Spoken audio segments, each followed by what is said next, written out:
Live. There we go. Great Hi start. guys, welcome to the shit show. It's definitely one of those. Hey, we'll figure it out. We'll figure it out. Nico is now live. I am now live. Click. Click. Just get like the little zip. Oh, great. Well, now I gotta go post in the Discords that I'm live.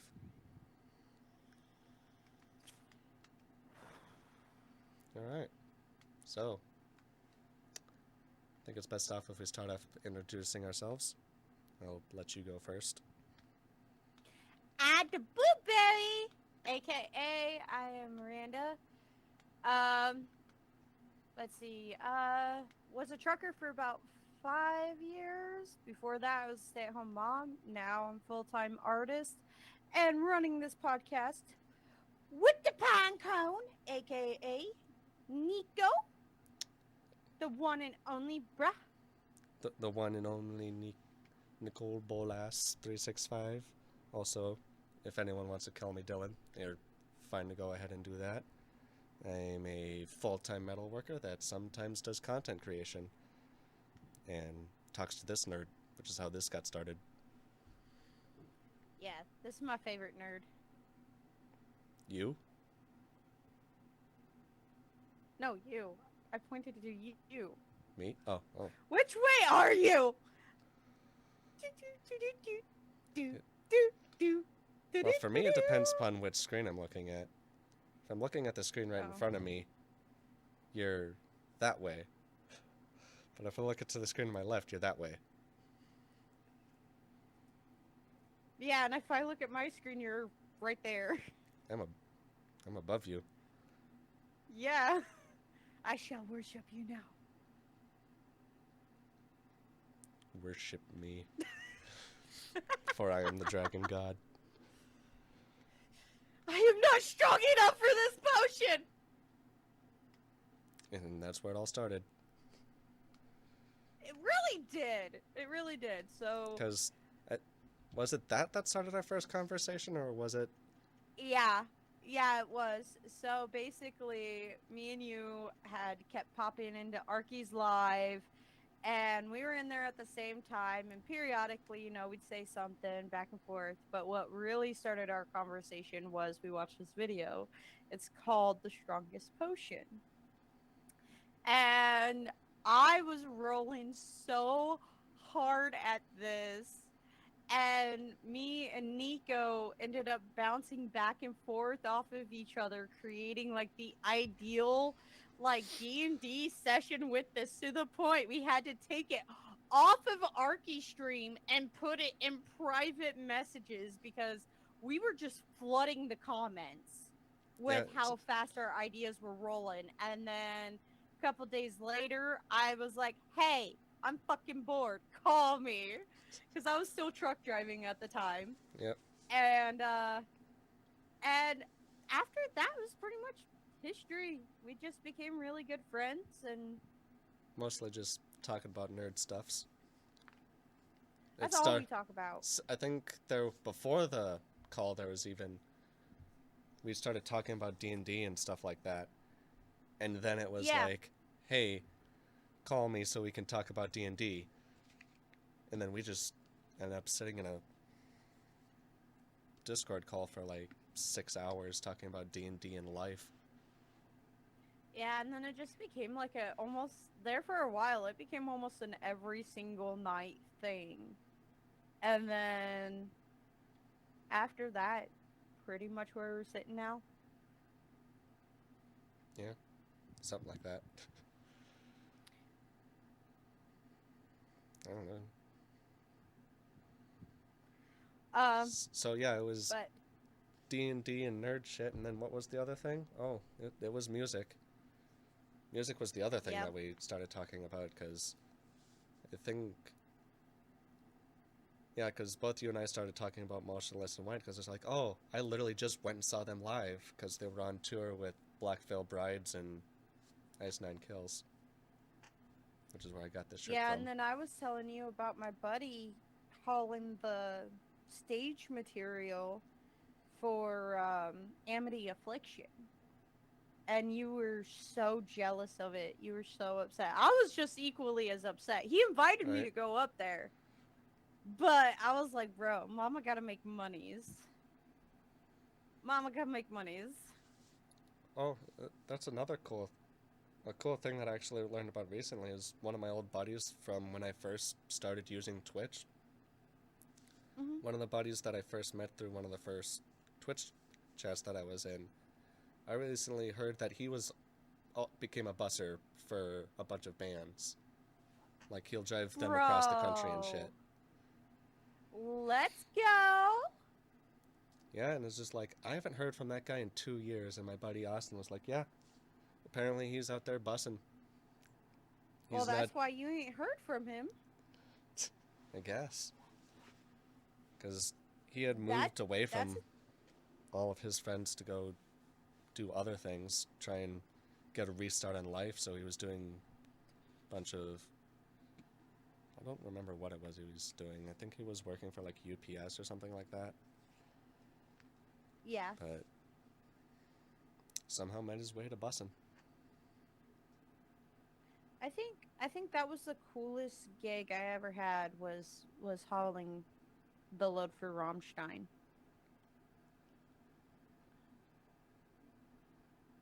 Bobby would be. I'm jealous. Yeah, I basically uh was a local driver there for a while, just hauling trash and tankers, and basically was a professional eco management cleanup team thing. And what used to be a really good friend of mine basically invited me to get a job with him, and they were hauling a load for Rammstein, and that was my first load with that company. I worked for them for about 6 months. That was my first load with them, and it was pretty cool. It, Yeah. it really was. And I mean, you do minimum fucking work and shit, and it was really nice. The only thing is like is not like what it's cracked up to be, because some of the bands actually don't like the help to like interact with them. Right. Got that weird ass backwards way of treating the people that are making their job possible. Yeah.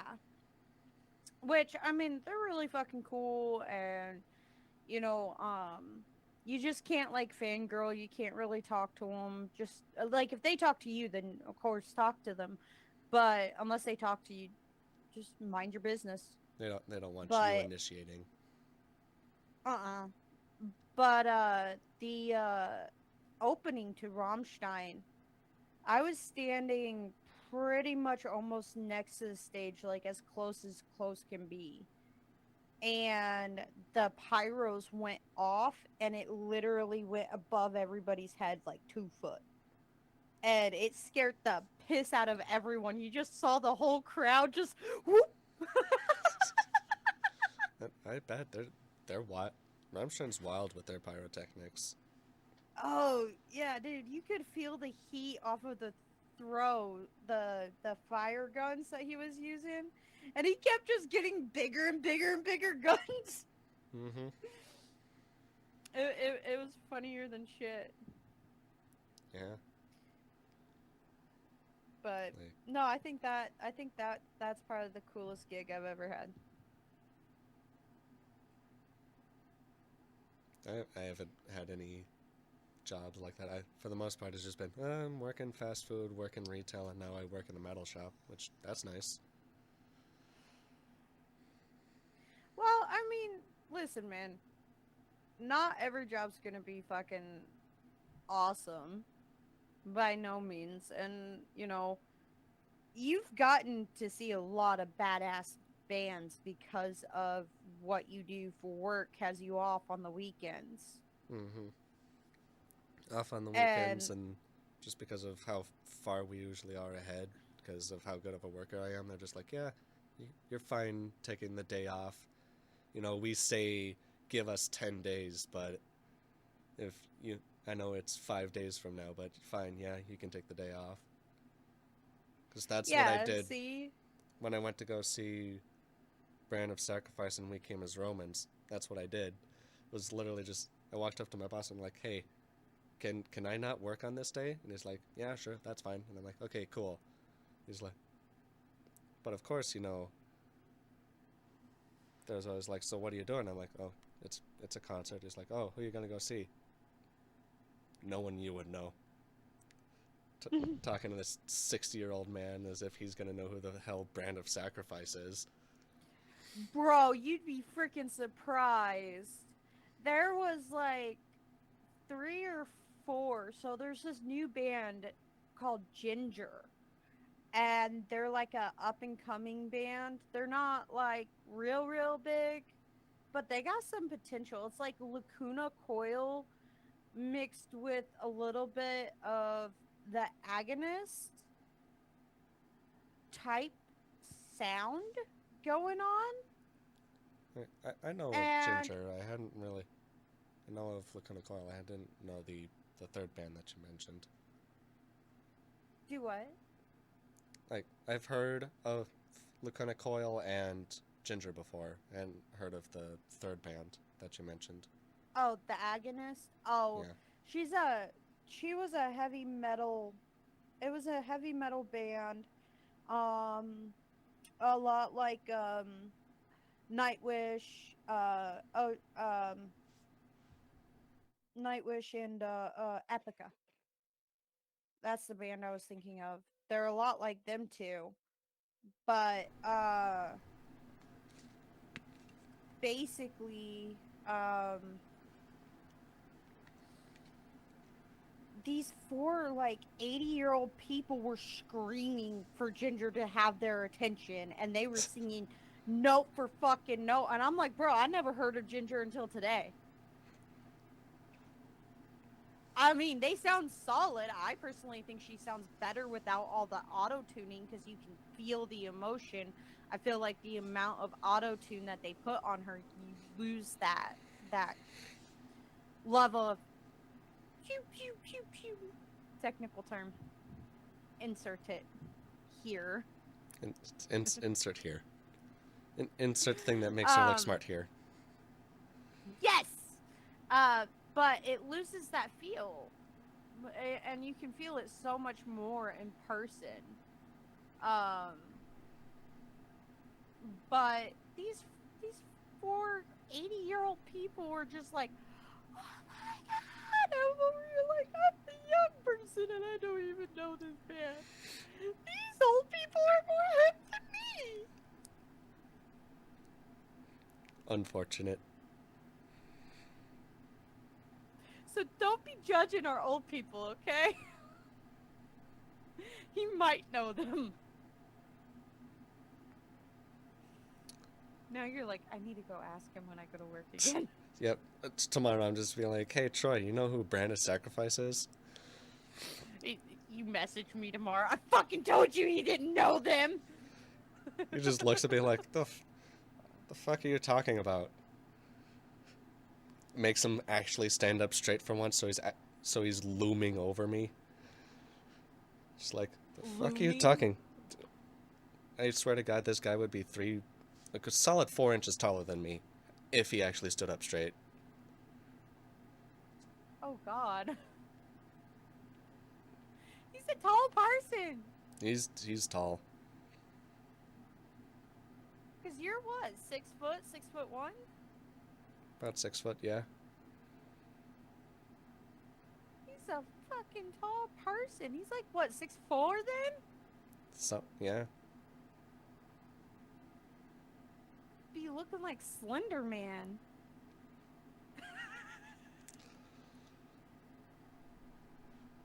If he had my being... if he had my complexion, yeah, he'd be Slender Man. Bro, you are basically Slender Man's brother. I'm Slenderman's brother, Benderman. Why? Because you be bending her. It was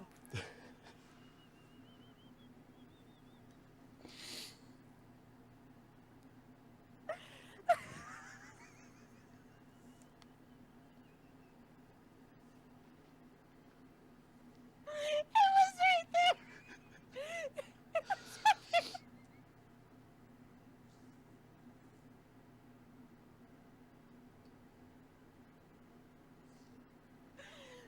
Well, it was a good show, everybody. This is where we're canceled, isn't it? This is where the show ends. Doesn't even get off the ground because Randa decided to make a bender over joke.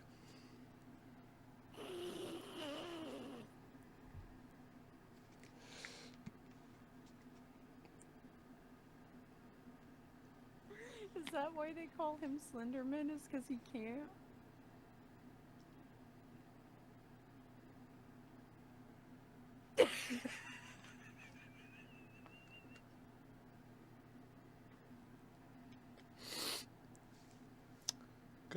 Good lord. Bye, y'all. I'm done.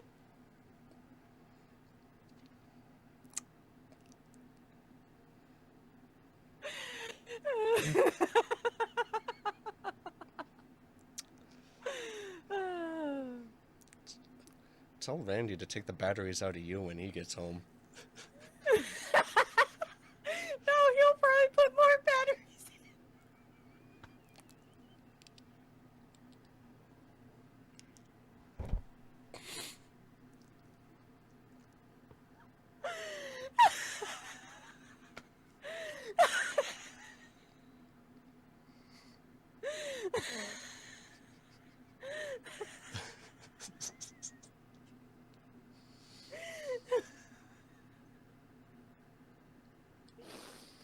Oh boy.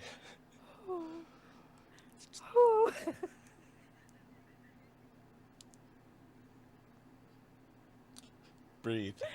Inhale. In through the nose, out through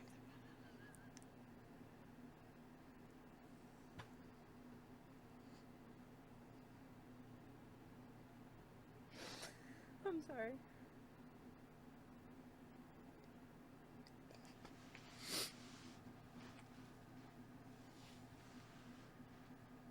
I don't even know where to go from here now. So on other news, at the blue. So yeah, why don't we jump? Because where we wanted to format this was we're gonna have a facts section or just random facts, but that would normally be at the end of the show. But because this is the first one, my teeth are like swollen, so I can't hardly talk right now. Jesus Christ. Normally it would be at the end of the show, but today we started off with the random facts, mostly just random facts about us, give a little introduction, and then we're going to have a music section, just kind of talk about new music news that's going on, bands that we find, stuff like that. Then we're going to do something we're going to call Nico's Dungeon, where we just kind of talk about nerd shit. It's going to be like gaming, D&D, stuff like that. And then we're going to end it off, or not quite end it off, but then we'd go to, what are we going to call it? What do I have it called over here? Blueberry's Spooky Corner, where Miranda's going to talk about some spooky stuff, scary stories and whatnot that she finds on the internet. She might be finding them through TikTok, apparently. And then we'd go... Then we're going to go to the facts section, which we've already done today, and then at the end, we're going to, I don't know, what do we want to call it? Just kind of shoot the shit section? After the... Yeah, it's basically kind of like family chat. Yeah, because we are recording this live on Twitch, we're going to, if there is anyone to interact with, we will, or they have any interjections, we'll leave some of that towards the end. We'll have them interject every now and then in between and whatnot. And then, I don't know, maybe we'll have a guest on once in a while.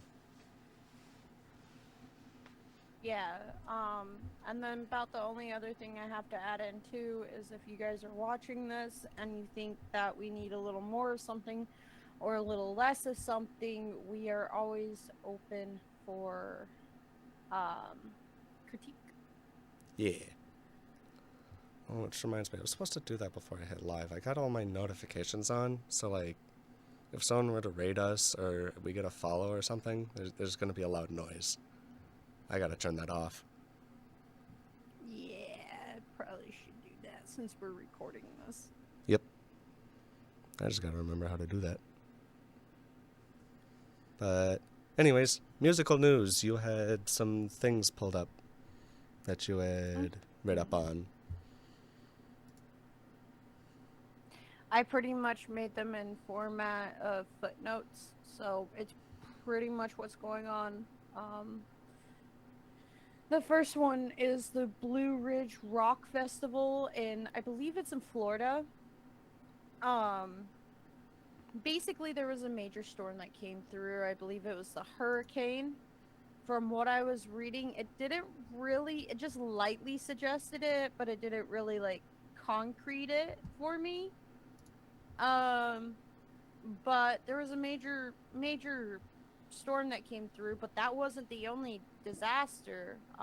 Apparently multiple rock concert news articles made several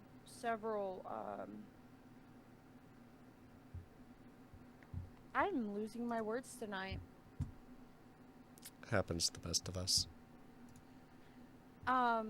Several complaints about this. Basically, there was trash piled up, porta potties and showers were unkept. Managers, the manager for the bands known as Electric Cowboy said, and I quote, "It was a complete shit fest." And then according to Light Production, there were no helping hands and no catering. And from the few videos I saw, there hardly even was a stage. Oof. Like, imagine, you have to spend all day at a festival. Like, it's your job, and they're the ones paying you and and some of these guys have to pay just to be there, and they're not even feeding you. Like, you're making all these people all this money, and they won't even take care of you. Yeah, and they ended up canceling the show, shut down 2 days early due to poor ground conditions and complaints prior to the storm. Damn. I mean, if they knew such a big storm was coming, they should have just been like, maybe we shouldn't do this. Well, yeah, and not just that, but I know one of the bands there was Shinedown. Was it? Which really shouldn't be one of those bands that are treated like that. Because they're still pretty popular, even today, even though they don't, like, really surface media very often. Yeah.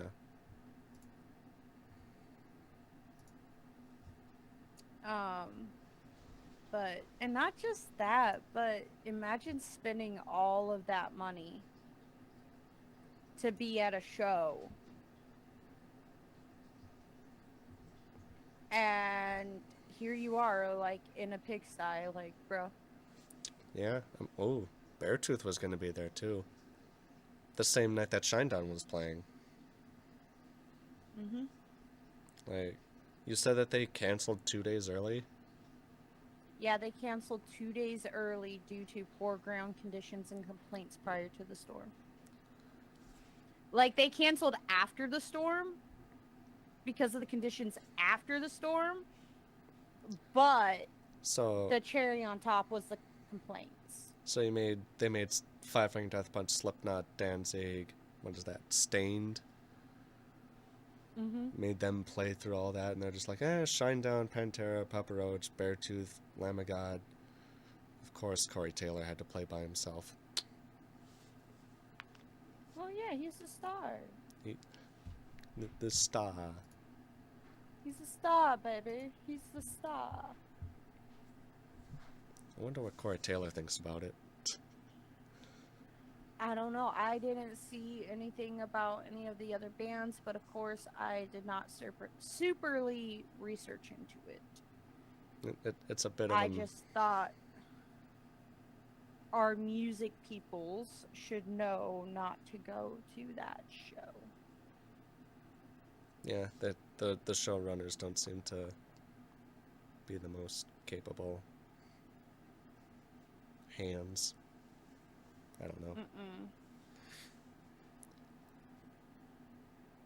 But on other news, um, Ghost finally got their first platinum song this month, for "Mary on the Cross," which I feel is very well deserved.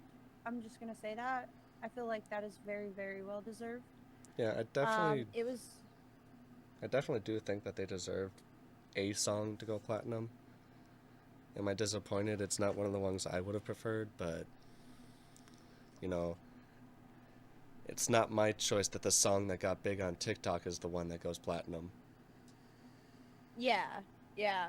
Well, last year it made top 90 on the billboards as of mid September last year. Um, but it is now top 10 on Spotify out of the top 50 global playlists. Damn, that's wild. Just, I'm just thankful it's not a song off of Impera, because good God, fuck that album. You feel so strongly about that I album. I feel so strongly about the disliking of that album. Like, if that was my first Ghost album, I wouldn't be a Ghost fan. I'm a bit straight up. Like, um, I'm well, glad that I became a fan of theirs when Meliora came out, because that's when they were still making music that was different than the music they had made before. yeah. And now they're just making the same music over and over, and I'm just not about it. When a band stops being transformative, it's just like you're no longer that band. Yeah, You're now absolutely. whatever first album started that trend. Yep. Well, funny fact about the basically the singer of Ghost, the lead singer. Mm-hmm.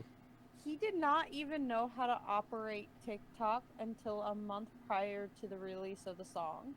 Like he knew about TikTok, but he didn't know how to use it. I mean, it's fairly standard for guys and or people of his generation to not really understand how to work the tic tacs, The tic tacs of the TikToks. the Ka-chow. snapgrams. Crack, snack, or pop. Goldfish. The smile that makes you smile back. Um, so then also there is a new reveal of Code Orange, which I got to listen to a few of those songs on that album. It's called The Above, and it's also duetted. Has a debut new single featuring Billy Corgan from the Smashing Pumpkins. And it is a pretty solid um album. Like it has a lot of diversity, not all the songs like there's a good bit of songs that are real heavy, but there's one song that's called Mirror. Um and it really hits you in the feels, bro. It's a whole fucking vibe. I don't know if you got to listen to it while you were at work or not. Was that the first one you sent me? I believe so, yeah. Yeah, I kind of skimmed through the first one because I was on my break at the time, so I was just not really looking at my phone that much. But then the second one I listened to because I could just listen to it while working and just turn my brain off. That one was pretty good. See, Now I gotta I remember had them which one just that was. playing. Which one was what? Now I gotta see which one was the second one you sent me. Take Shape. Yeah, that was the one featuring Billy Corgan. Yeah, That one was pretty good. that one was pretty solid. Yeah, like, it was, I don't know how to describe it, I guess a little heavier than I expected for Code Orange. Yeah, but that whole album of what I heard of what singles they have released of it is pretty heavy. Their only soft song they really have is Mirrors, and right now Mirrors is has made it to the billboards. Ooh, that's cool. And the Above album is due to release their new album September 29th of 2023. So it's fixing to be released out, and honestly, I think we'll thoroughly enjoy the release of it. I know that they are going to be going on several tours over the next few couple years, going from 2023 into 2024, with Pantera, Limp Bizkit, Ministry, um, Avenged Sevenfold, uh, Turnstile, and several others. Yeah, they're So making that festival gauntlet. yeah, Yeah, like so the go ahead. one that was featuring Billy Corgan, that reminded me a Mm-hmm. lot of probably one of my favorite bands right now is Dragged Under. Don't know if you've heard of them at all. Mm-mm. Well, I gotta send you some of their music because they're really good. They're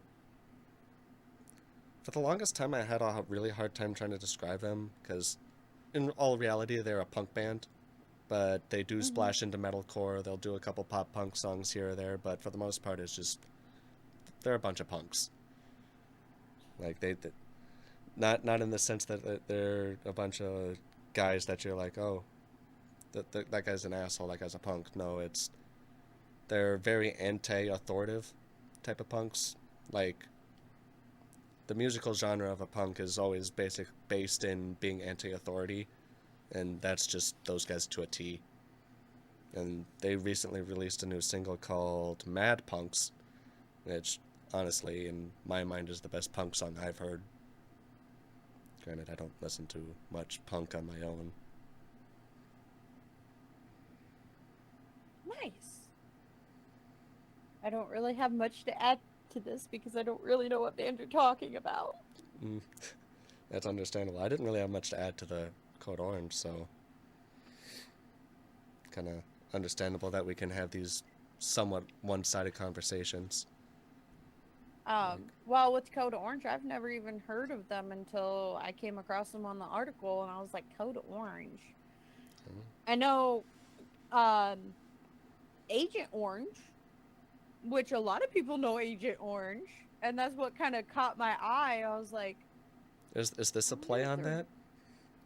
Yeah, is this a play on that? Let me listen to this. This kind of caught my attention. So, Yeah, I've heard um, of them before. Never really listened to them on my d- own. yeah, I've never heard of them before. But there's a lot of bands that I've never really heard before, and then one of my friends will be like, "Oh, well, why haven't you heard of X, Y, and Z?" I was like, "Oh, I have my bubble. I stay in my bubble," which is probably one of the things that I'm most excited about the podcast about is getting to know more music, and also just throwing that out there. If our listeners have a certain band that they feel should get some um, notability, I guess would be the word, A little bit um, more attention, yeah. more recognition for their very hard work, because it does take a lot, regardless of your level of a talent in the music industry. It takes a lot to even remotely put your foot in the door with it. Right. Um, so that, I think that's one of the things that I'm most excited about, is to kind of hear and see what people bring to the table Yeah. with music and what we find. Yeah. Like wherever I'll go, I'll just be like, "Hey, have you heard Dragged Under? Here's listen to Dragged Under," because those guys are massively underrated in my eye.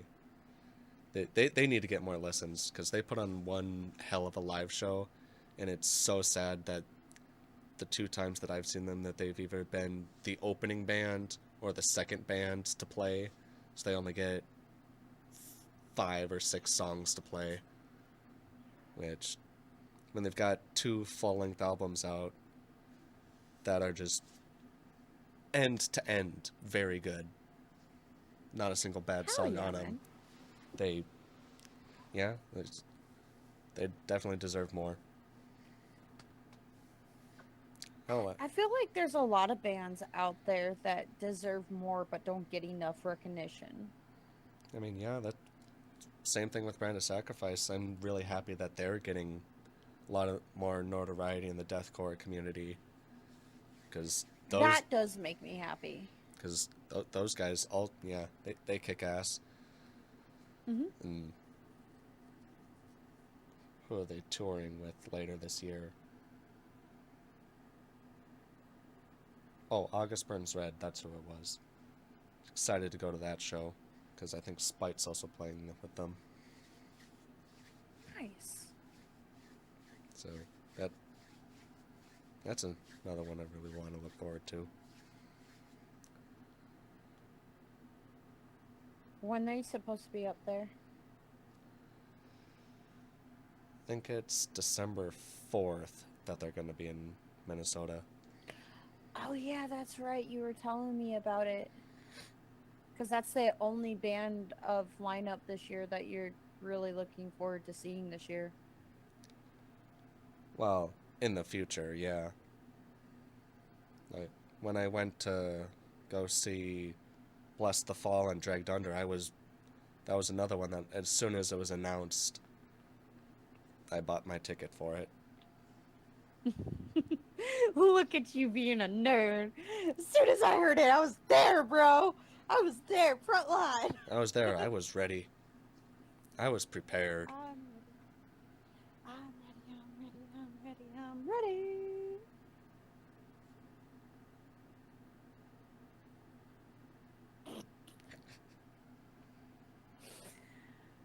Um, yeah, is there any music stuff that you'd like to discuss? Well, I basically discussed about it because I was just like, I really wanted to talk about Dragged Under, so I did my talking about Dragged Under. In cue, Arky. Hey Nico. Dragged Under. That's become a running joke for us, because it started because I requested their entire first him to listen to the entire first album and whatnot in his stream, and then one day, for whatever reason, like 3 Dragged Under songs played back to back to back, and he's like, "Wow, there's a lot of Dragged Under today." So the next stream, as soon as the first Dragged Under song started, I was like, "Hey Arky, Dragged Under." He's like, ha ha ha. And then like 3 songs later, another Dragged Under song played. And I was like, they really want you to listen to Dragged Under. So now whenever either of us is listening to Dragged Under, we're just like, hey, so-and-so, Dragged Under. That's fucking awesome. So when I went to go see them live, I took a video and said, "Hey Arky, dragged under." Send them a live video of them playing live. That's one thing I'm excited for is December's coming. So then I can spam the hell out of Arky with Donkey Kong December. And I catch myself, I'll be like shopping in Walmart and I'm just sitting there singing Donkey Kong December, Donkey Kong December. Say you won't do it, say I won't do it, say I won't do it every day. Every day, every day is Donkey Kong December in December. Hmm. I remember that even went into January. We still do it. What are you talking about? Periodically, somebody, aka me, will jump in the live and be like, Donkey Kong Yep. December. But as for nerd shit, uh, Some nerd shit. Into the dungeon yeah. with Nico, eh? Yeah, I was talking about you this earlier, but Baldur's Gate 3 might ruin my life. Why is that, dude? It's D&D. It is literally D&D but in video game form. If I had zero obligations outside of like I would still be going to work, but if there was nothing for me that I had to do outside of work, I would only just work and play Baldur's Gate. Bro, I am only I 2 would hours legit. 2 hours what? I'm only 2 hours into this game and I'm just like, nope, game of the year. Sorry. Sorry Stargate, sorry Spider-Man, Amazing Spider-Man 2. What else came out earlier this year? I don't know. But sorry to all those other games. It's Baldur's Gate. I'm gonna have to look into it. It's it's great. The character models look amazing. They don't look butt ugly. So is it like Skyrim level of characters? I Higher or lower? higher. Like the customization isn't as deep, but I'm assuming when mods start to roll in for it, you'll be able to get mods that allow you to customize them more. But Which is usually how it goes. yeah, like some people are upset about, oh, there's so little you can do with it. Well, get a slider. There are ways around this. I know that the game creators were probably taking that into effect because they had to focus on everything else. But the character Yeah. creation is like creating the look of your character is fairly basic, which I don't know very many D&D players that go into super great detail with their characters. Like they'll describe what they're wearing in their armor, yes, but the character themselves, are you making that face because you do that?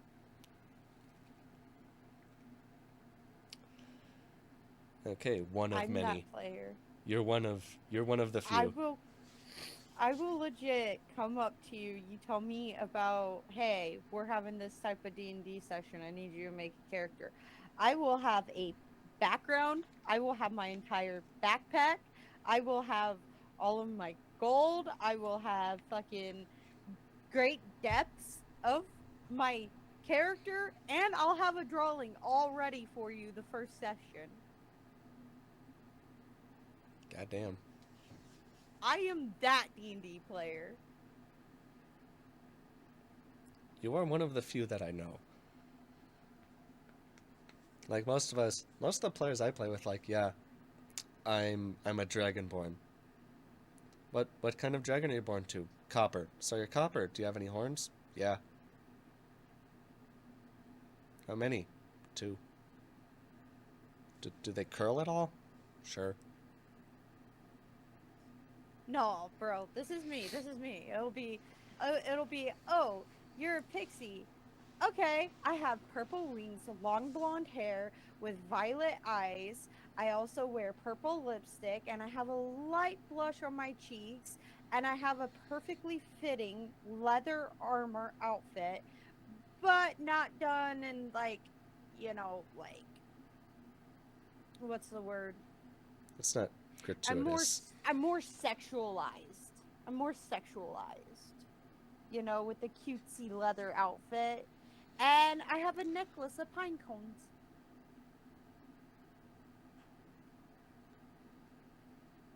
And periodically I sniff them while I'm describing all of this to you.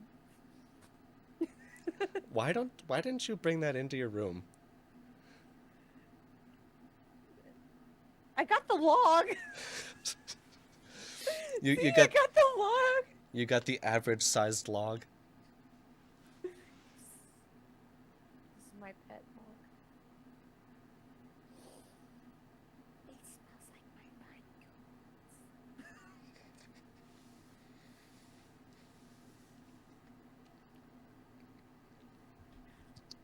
My hands smell like my pine cones now. It makes me so happy.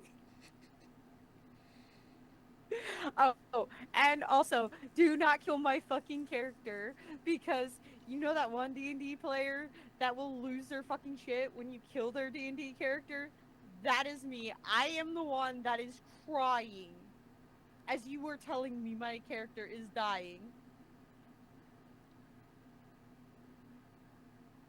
Because I become my character. Like there is a teeny tiny part of me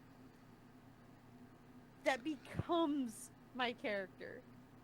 My dad killed my paladin once. Once. And he felt so bad because I was crying that he brought me back to life.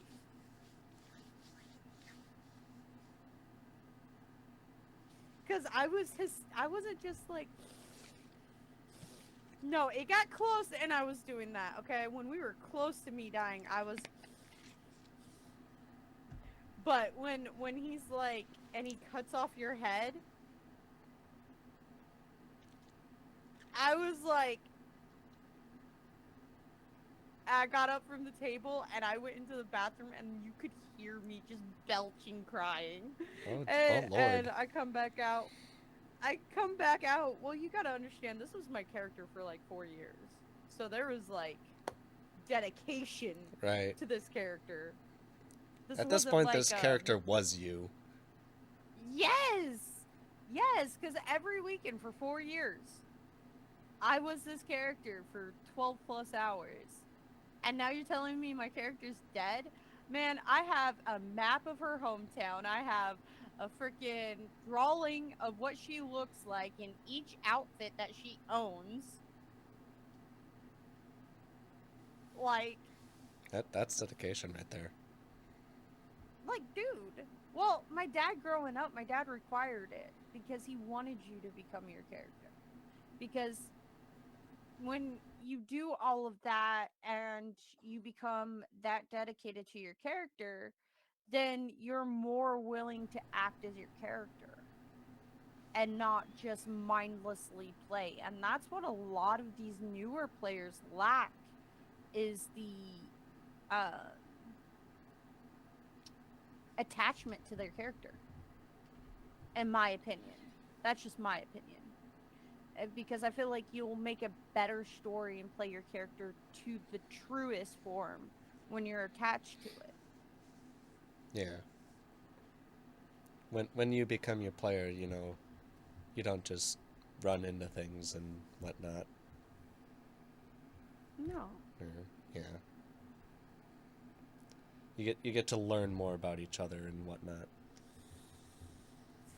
And not just that, but most of these characters that us players come up with that actually become attached to their character, it is a part of us but amped up to 10. It's no different than like wrestling or an actor or an actress. You quite literally have that part of you, but you just don't show it the way you're showcasing it with your character. And it's where you can really really let yourself just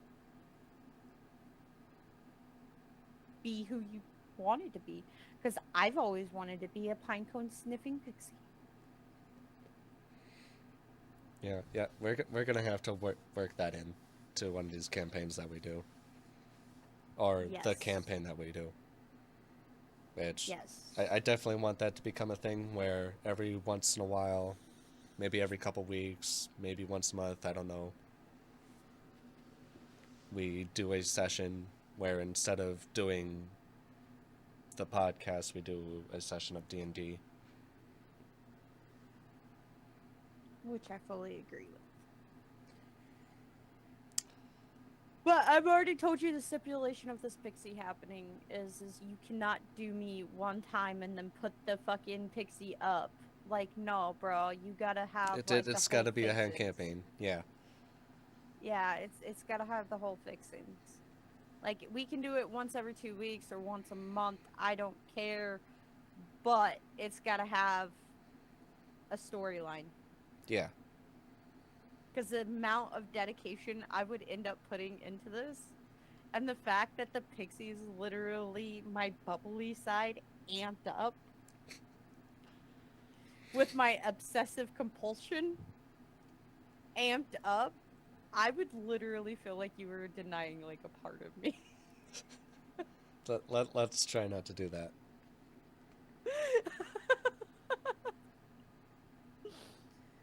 But yeah, I've definitely been considering campaign ideas. Haven't really gotten anything concrete yet, but I think I know, because I have a world that exists already in my head and in several Google documents and papers that I have lying around places. Here, there, everywhere. I think I know which era I want to put you guys in.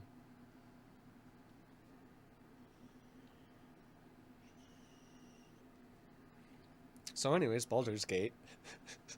That's where that's where this started. Yeah, the creating what your character looks like, not too in depth. Like the character class system, it's basically 5th edition D&D. You can choose your classes, choose your subclasses, choose patrons and whatnot.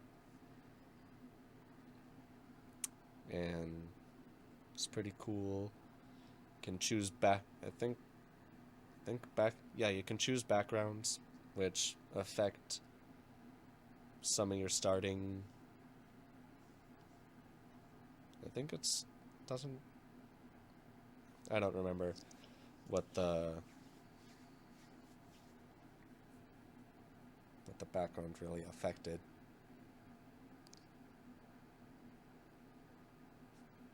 I think it affected how much gold you start. I don't know. I don't remember. I didn't pay too much attention to that part of it. You're just like, this is so magnificent. This game is so cool. Why do the character models look so fucking pretty? Even the dudes look pretty. You get Channing Tatum as a D&D character. I bet you could do it. I bet you could. I feel like this should be my first mission, is to make a Channing Tatum character on the show, or on the game.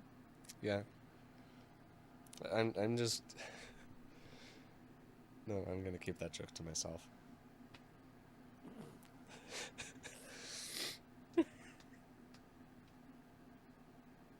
Cause Slenderman.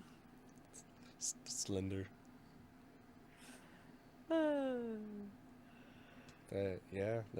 Like, I'm only 2 hours into the game. I haven't really gotten anywhere yet. But if given the opportunity, I would just sink all of my time into it. Because it's that in-depth. The turn-based combat, yeah, it's D&D based combat, so characters move one at a time. It's not like instantaneous stuff where it's like, oh, I choose this so that this happens at the same time. But it's like D&D where I strike first, and if it dies when I strike, it dies when I strike, and when I run. Like, It's honestly kind of weird to think about with D&D, where it's like turn-based combat, but but each round is supposed to be like 5 seconds. So I get you. I get you. It's like crap. What's that one game? My mom and dad always play. There's this one game. I can't remember what it's called, but it's one of those like battle games where you can battle each other and stuff.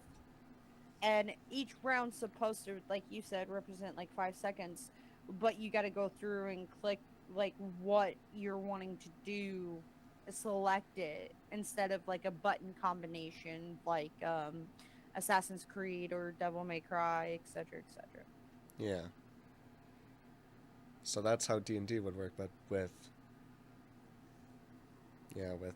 Baldur's Gate, it's like each turn happens first. It's like the guy stands there and waits for it to happen. That's awesome.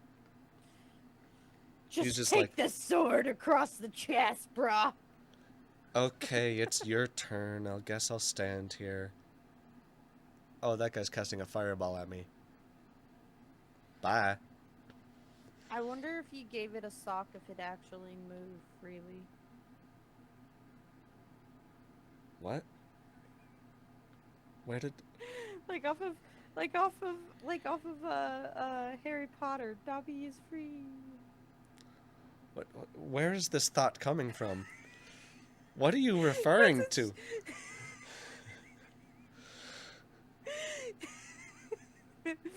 No, because he's just standing there, right? Oh. All that came to mind was Dobby is a free elf now. So I was like, I wonder if you give it a sock if it actually moved freely. It's like he's standing there waiting his turn, and on your turn you give him a sock and he just runs away. Yes, that is exactly what I'm seeing.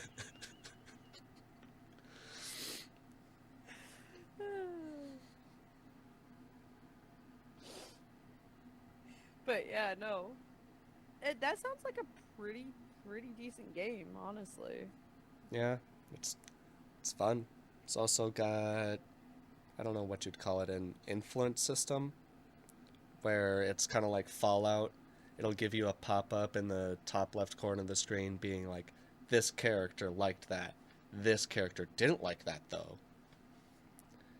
And if for one character you get them to like a bunch of things, a bunch of your actions in a row, you'll get an inspiration point. And how you use your inspiration points is when you're doing like a deception check or a perception check. You get to reroll. Nice. And you get to use them at any time. The game doesn't force you to use your inspiration points. You can just be like... I kind of like that. Yeah. Where it's like, if you've got a character that's not very charismatic, you can be like, well, I can roleplay this and have my character fail this because, you know, that's what my character would do. They're not very charismatic. Or you could be like, well, I'm just playing to win, so I want to have the winning role.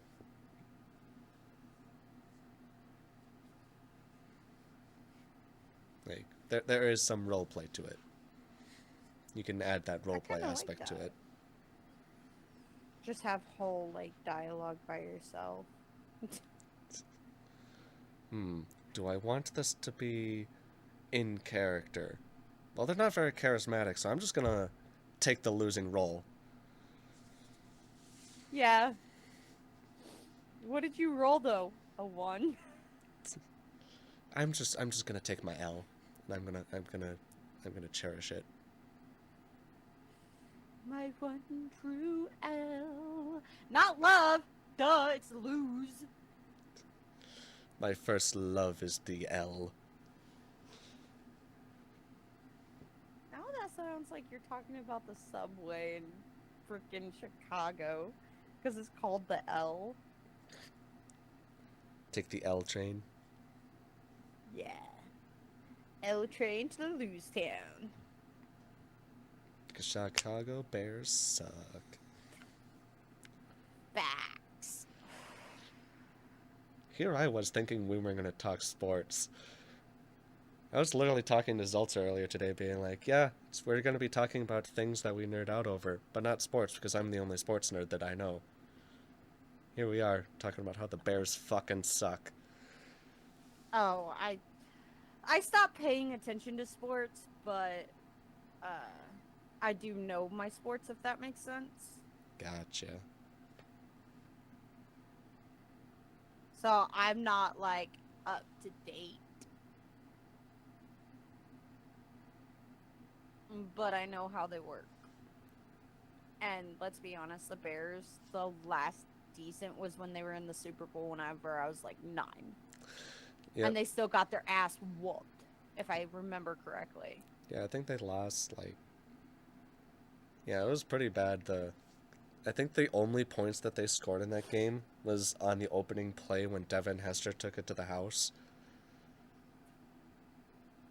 And that had been the first time in NFL history that the opening kickoff of the Super Bowl was taken for a touchdown. And was the only points that they scored. Actually, let me look that up just to be sure. Let's see. Bears, Colts, Super Bowl. In like 2003. It was... Oh, the Bears actually scored 17 points. But they lost 29-7, so... That's still a double-digit point loss. That's depressing.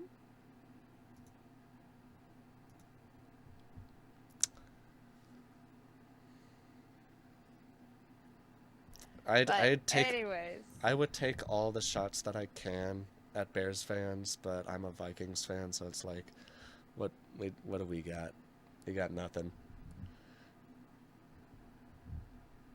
We got... You had me, and then you lost me. But Vikings is one of those, like, they're not, like, the greatest, but they're not, like, the Patriots. I hate Patriot fans so much. Every time a Patriot fan, like, tells me that they're a fan of the Patriots, I'm like, we had such a good friendship, and then you ruined it. Oh, now I see why you're a dick. It's the Patriots, isn't it? You're a Patriots fan. You've known nothing but success. When did you become a Patriots fan? Would it happen to be in 2001?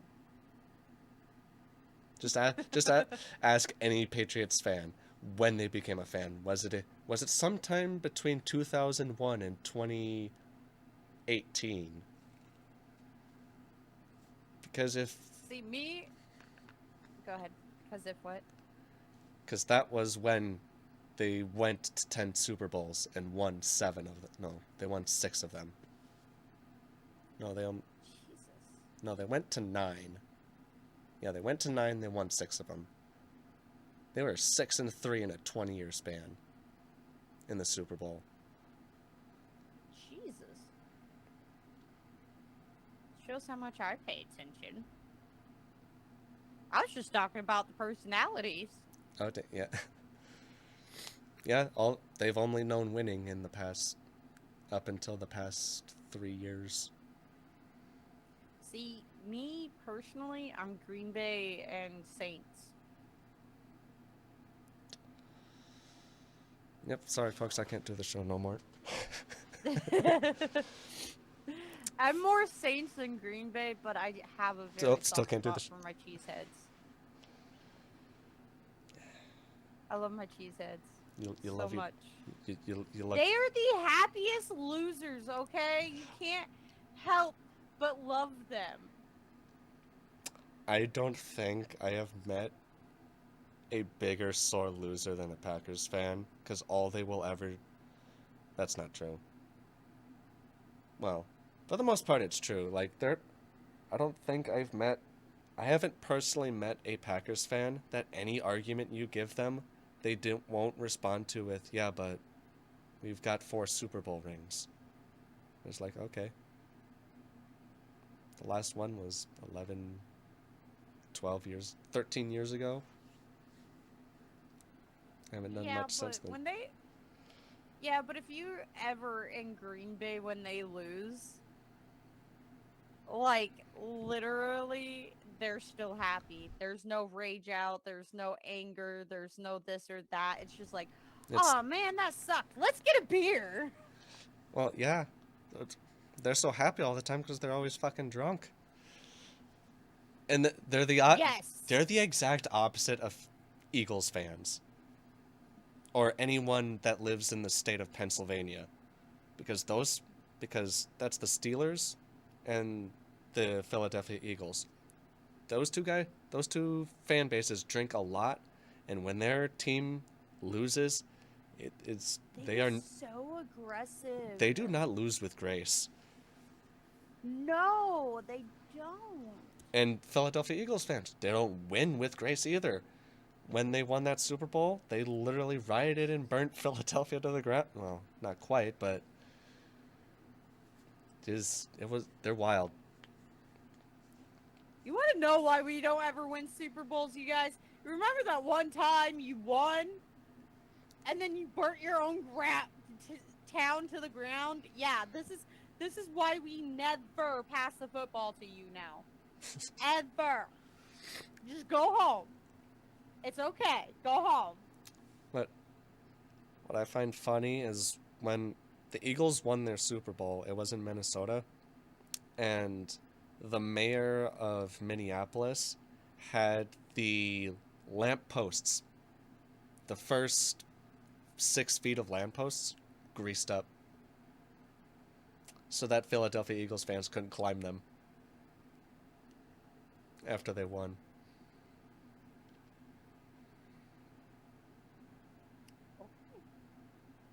Well, anywho, off of sports because we're not a sports channel. We're not a sports, but we're talking about things that I nerd out about. I'm a sports nerd. Yes, we exist. I like to look at stat sheets and look over the history of the sport. But anyways, yeah. I think we can end the dungeon there, nerding out over my stuff. We can move over to the spooky corner now. Oh, I was just saying enough sports because I don't know any more sports stuff. Well, for the dungeon, I didn't have much else other than talking that little bit of D&D that we did in Baldur's Gate. Legit, you guys. I was talking to him earlier, kind of giving him the rundown, and here I am with like 3 pages worth of information, and he's like, I wrote down 2 things. What did you write down, Nico? Word for word, I wrote down, Baldur's Gate is gonna ruin my life. D&D ideas.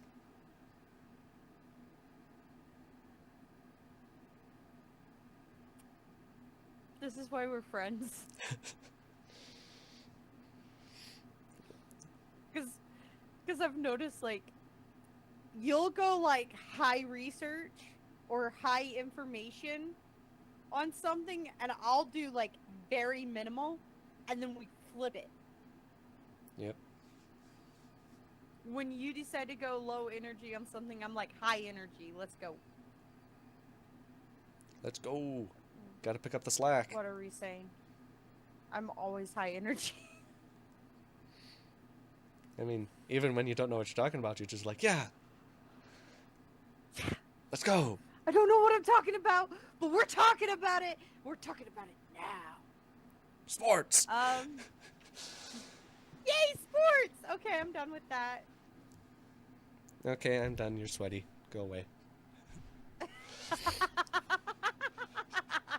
That is something I would say too. Okay, I'm done with this. You're sweating. Go away. I'm allergic to sweat. Gosh. Live in my mom's basement, guys. Okay? Gotta keep it clean. Gotta keep it clean.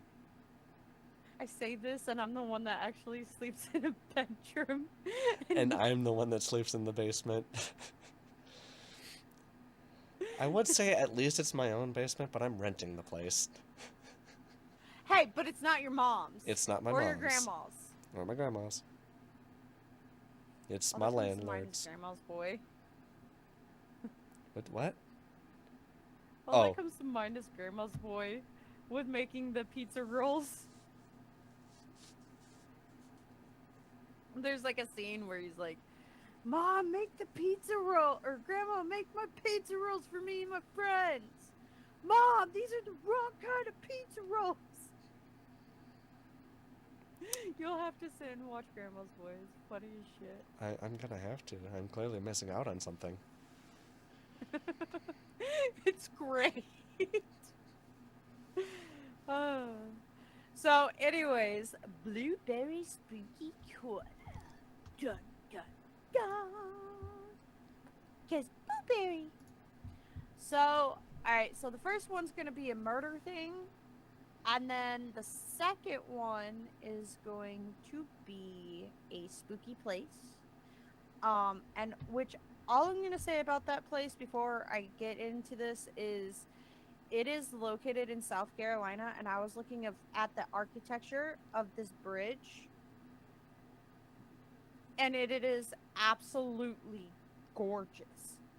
I would absolutely love to excuse me. I would absolutely love to go to this bridge and really get to see it in person because the pictures are just astounding. But I feel like the pictures just don't do it justice. So anyways, so I don't really know when this happened. Okay, But there was what was it? Tara Willington case. Alright. But TaraWillington.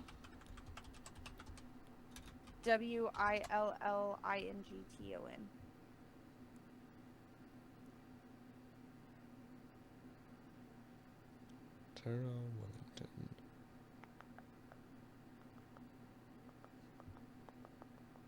I'm not seeing anything for it.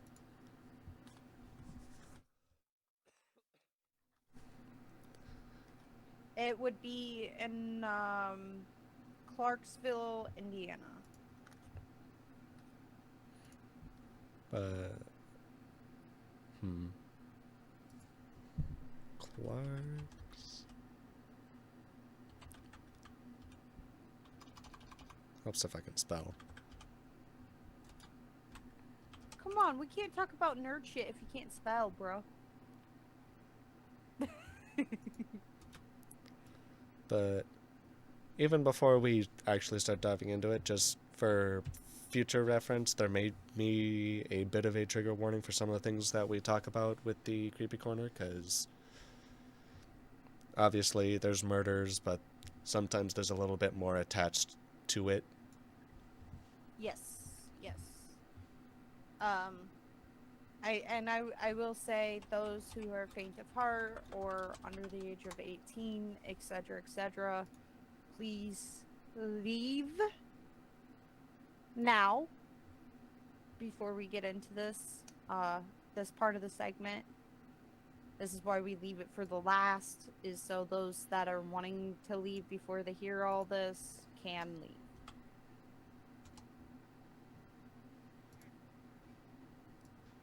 I would say, or forever hold your peace, but it's not a marriage.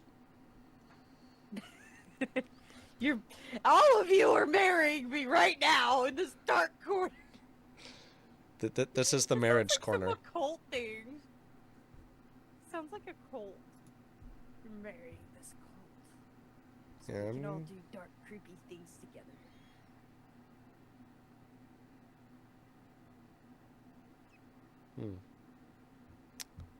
I didn't see it. I wasn't able to find anything about it. I'd probably have to actually do more of a deep dive into it to find what you're talking about. That's what I was running into too. But anyways, I'm not really sure when this happened, but I was listening to the 911 calls, and I also did a deep dive into kind of what happened. So Tara Willington was a 17-year-old girl living in Clarksville, Indiana, when her boyfriend arrived to the house, and he found her with vomit, a cord around her neck, multiple bruises, and when you were listening to the 911 call, you could visibly hear the boyfriend doing CPR and saying, "Come on, babe, like you got this, you got this." And then at one point, he told the operator, "You better have police on their way right now before I go over there and kill my neighbor." And come to find out, the neighbor had raped and murdered her. Um, and his name was Richard Hooten. Hooten tried to stage it as a suicide and has a long history of sexual assault charges and showed no remorse and almost as if he actually enjoyed it, Well, which is really fucking disgusting. yeah, I mean, if I'm betting, considering that he was a repeated, offender and had a history with that shit, like, guarantee you he didn't care. He It was probably for did his, it for thrill. yeah. Here, talking to a lot of these people and hearing interviews with them, they're just like, I did it for the hell of it. It gave me such a blood rush. Well, according to reports, he was even happier with the social media attention Oh, that he was getting from it. right? Just eat up all the attention that you're getting. Yeah, but luckily, he had gotten sentenced to life without parole. So he's not getting out anytime soon. I think karma. Well deserved. Well, yeah, I mean, hopefully his inmates find out what he did, and because as much as what goes on in prisons, they still don't like that type of stuff outside of the prison. When they hear about it, they're just like, well, fuck this guy. Yeah. And not just that, but technically she is still technically a minor. She may be only 17. Well, was 17. Mm-hmm. But that's still a minor. She's still under 18, and a lot of guys do not put up with that in jail. Yeah. But I thought it was very well deserved. But I thought it was creepy on the aspect of it would be absolutely creepy just to be like doing stuff outside, minding your own business, and then this happens, and it's your neighbor. Like, how freaking creepy is that? That's terrifying. Yeah. Definitely makes you double check locking your door when you go to sleep. Bro, I live in a town with 200 people, and now I'm like, bro, I want to be like my neighbor with cameras everywhere. Yeah. Sometimes Well, sometimes I'm just like, maybe I should start putting cameras up in this house. Or at any point in time, I've always just been like, maybe I should sleep with the camera on. Maybe I should just have my phone camera running at all times. I personally, like, low-key kind of want to have a camera running while I'm sleeping, just because I want to see what I look like while I'm sleeping. I'd say so that you could see what Randy sees, but he's asleep before you are. Yeah, he's always asleep before I am, and I'm always up before he is. Man's just fucking out. He is. And what's messed up is he falls asleep like that listening to Cold Case Files. Literally, in my household, all that's really, really watched is unsolved murder cases that are solved, murderous women, hauntings, paranormal investigations, and history.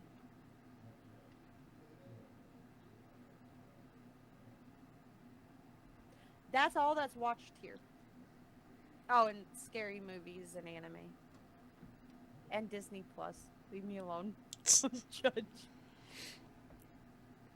I'll judge you how much I want to judge you. You're being judgy.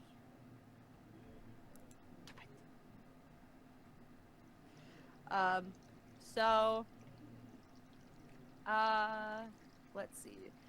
Then for the spooky hauntings.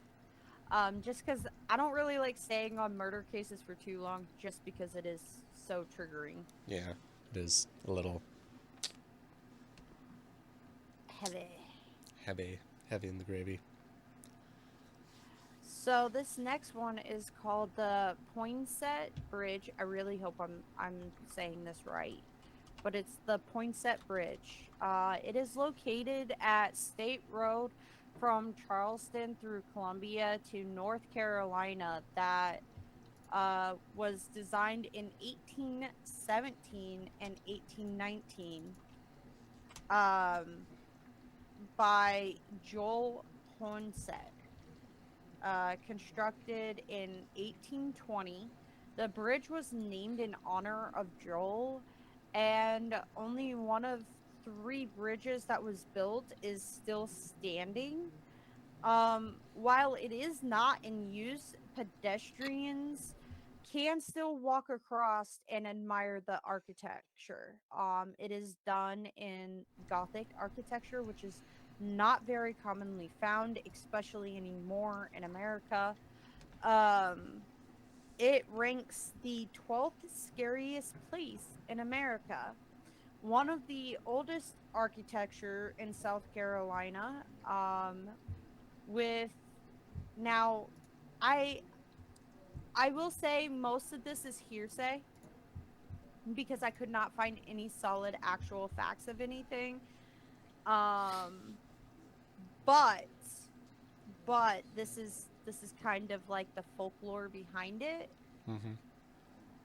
And then I am going to go with the factual things that people have actually witnessed, gotten on camera, recordings, etc., etc. Right. So it's said that there are two ghosts that are tied to the grounds that died in a car accident here a few, like about 20 or so years ago, 30 years. It's about 1980, so 40 years. Doesn't that make you feel old? Yeah, because I'm used to saying 20 years ago and thinking 1980, not 40 years ago. Anyways, um, so then also it's it's also said that several masons that died during the construction also walks the bridge, and most died from malaria and accidents, but others went through great lengths to cover up the deaths because most of them were Indian and Asian slaves. Ah. Um, and so they kind of wanted to cover it up, but again, I will say that there is no known resources that states that this is true, and I'm not sure if they've ever done any investigation on whether there is or not, due to the age of the grounds and the fact that the cobblestone that they chose to use does not have any grout or anything. It is completely self-staining. So I think they would fear to like disturb the dirt to dig up whether this is factual or not, because in Right. turn they could be destroying history. Yeah, it'd be Um, something that they'd wait another 20 years to do. yeah, and whenever you're what's the word? It's at the tip of my tongue. It starts with an A. Whenever you dig up evidence of the past, Do you mean excavate? or like whenever they excavate areas like that, the number one rule is not to disturb the architectural area around. You need to be able to put it back the way it was when you first started digging. Yeah. Um, but also there was a possible woman slave that was hung for not obeying her master and being um but again, no solid information on that, on whether that was true or not. But a lot of this does make a lot of sense for that time era, to be completely honest.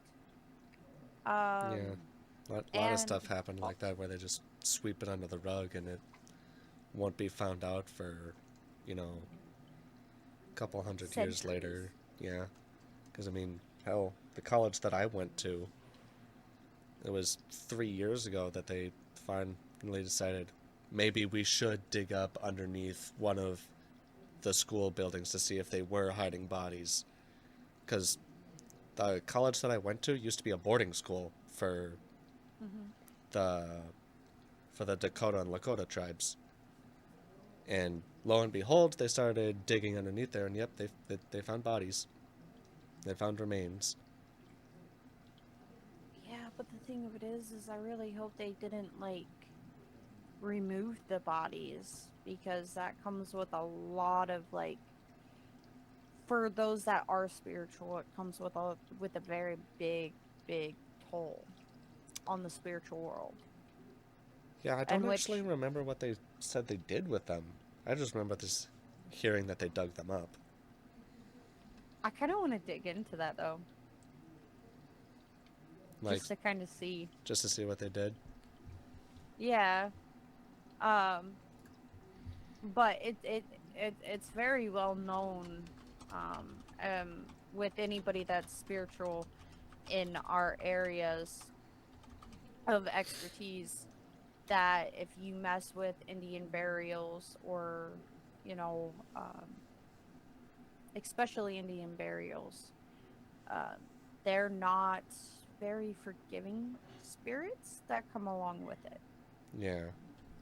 It's, you know, the probably one of the longest running cliches in horror is the Indian burial ground. Don't mess with it.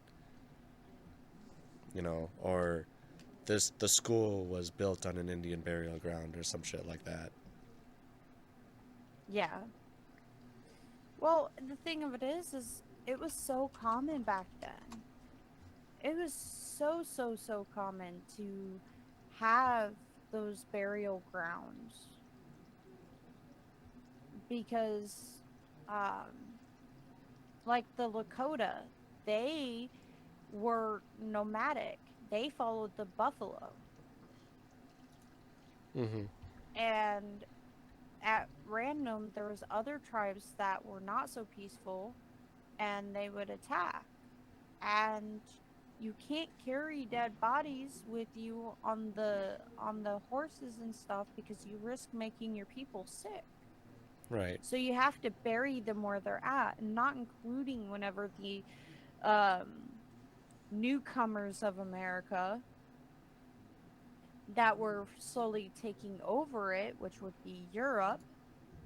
Um, but the new Americans taking over, they were basically pushing the Indians out of their areas. And I mean, you got the Cherokee Trail of Tears as the most renowned known um expedition out west, Yeah. where I think it was more than just the Cherokees. There were a handful of it tribes was that more went, but than then. the it was more than just that, but it's the most known, Yeah. um which leads to like the most saddest Native American story for me, which would be the Cherokee Rose. Do you know the legend of the Cherokee Rose? I am not familiar. So, the Rose was, it's said that during the travels, people would fall ill and die. and they would have to just leave the bodies where they lay. Well, for every tear that a mother shed for their child that died, a Cherokee rose grew in place.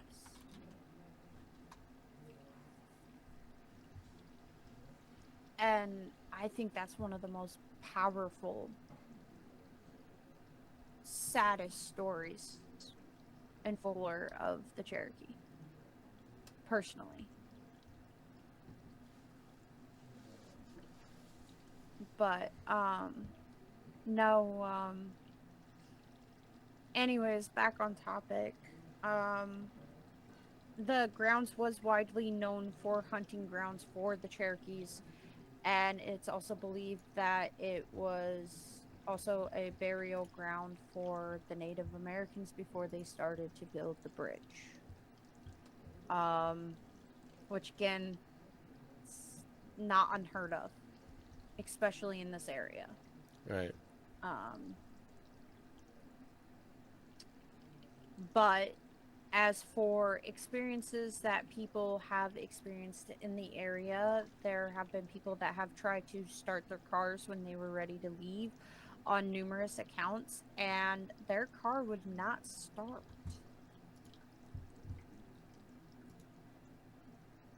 Um, there has also been orbs and mysterious red and white lantern like light that has also been spotted. Suggestion that um, it was more than likely the Indians and the Asian slaves that were not a part of the history books who helped build the bridge trying to find their way, is what it's believed to be. And there has also been reports about disembodied screams at the top of the bridge, a female's voice, and cold spots along the creek bed. Which, I mean, with the water being there, That the could just be a creek light bed being breeze. cold. Like, there's a cold spot here. Yeah. You're also, you know, a little In water, lower. near water. Yeah, it's gonna be a little colder.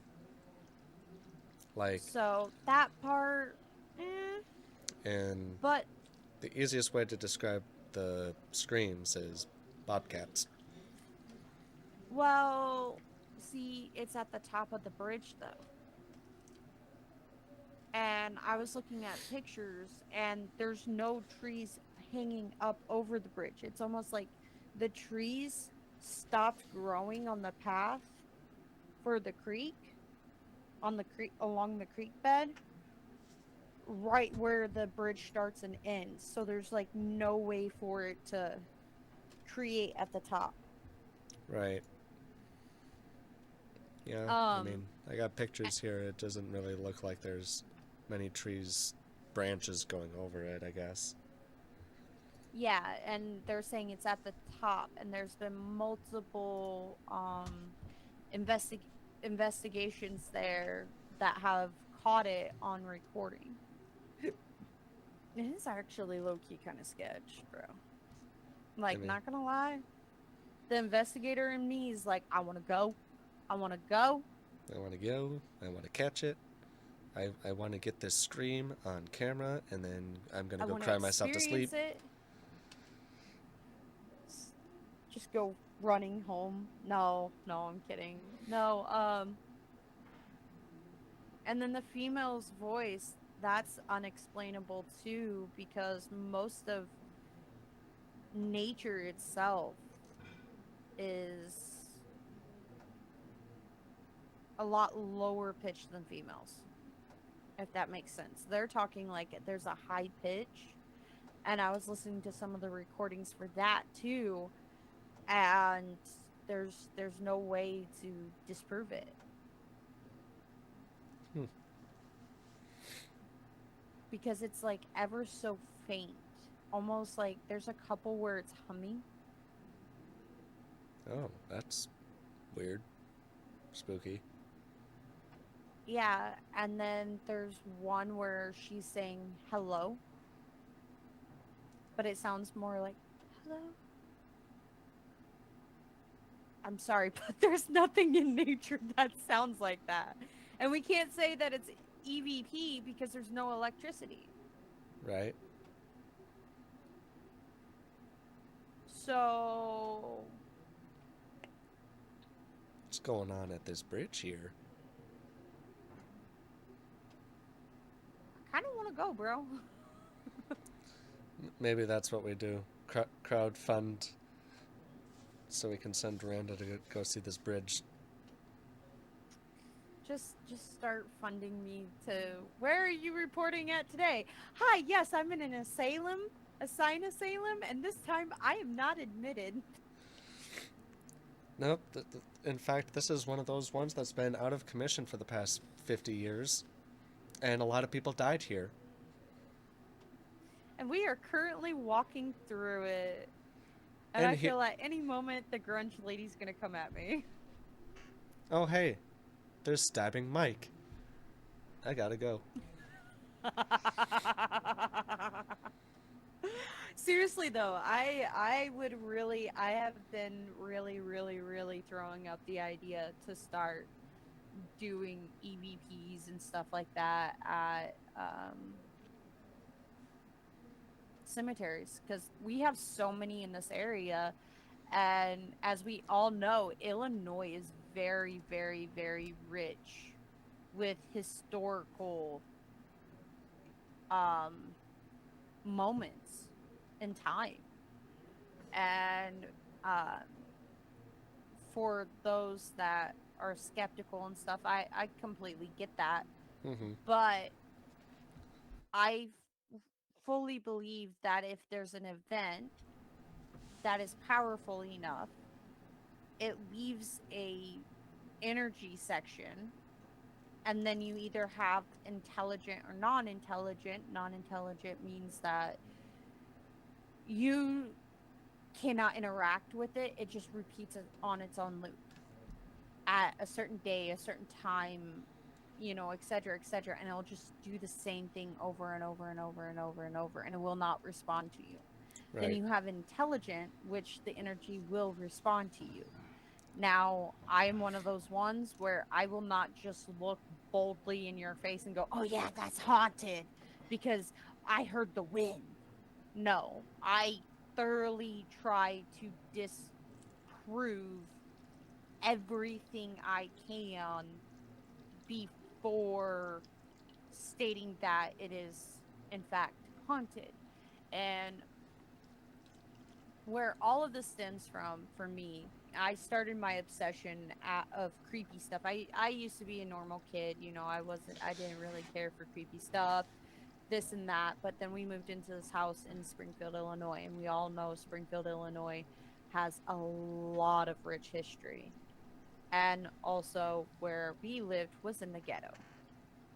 I was the only white kid on the motherfucking block in like the early 2000s.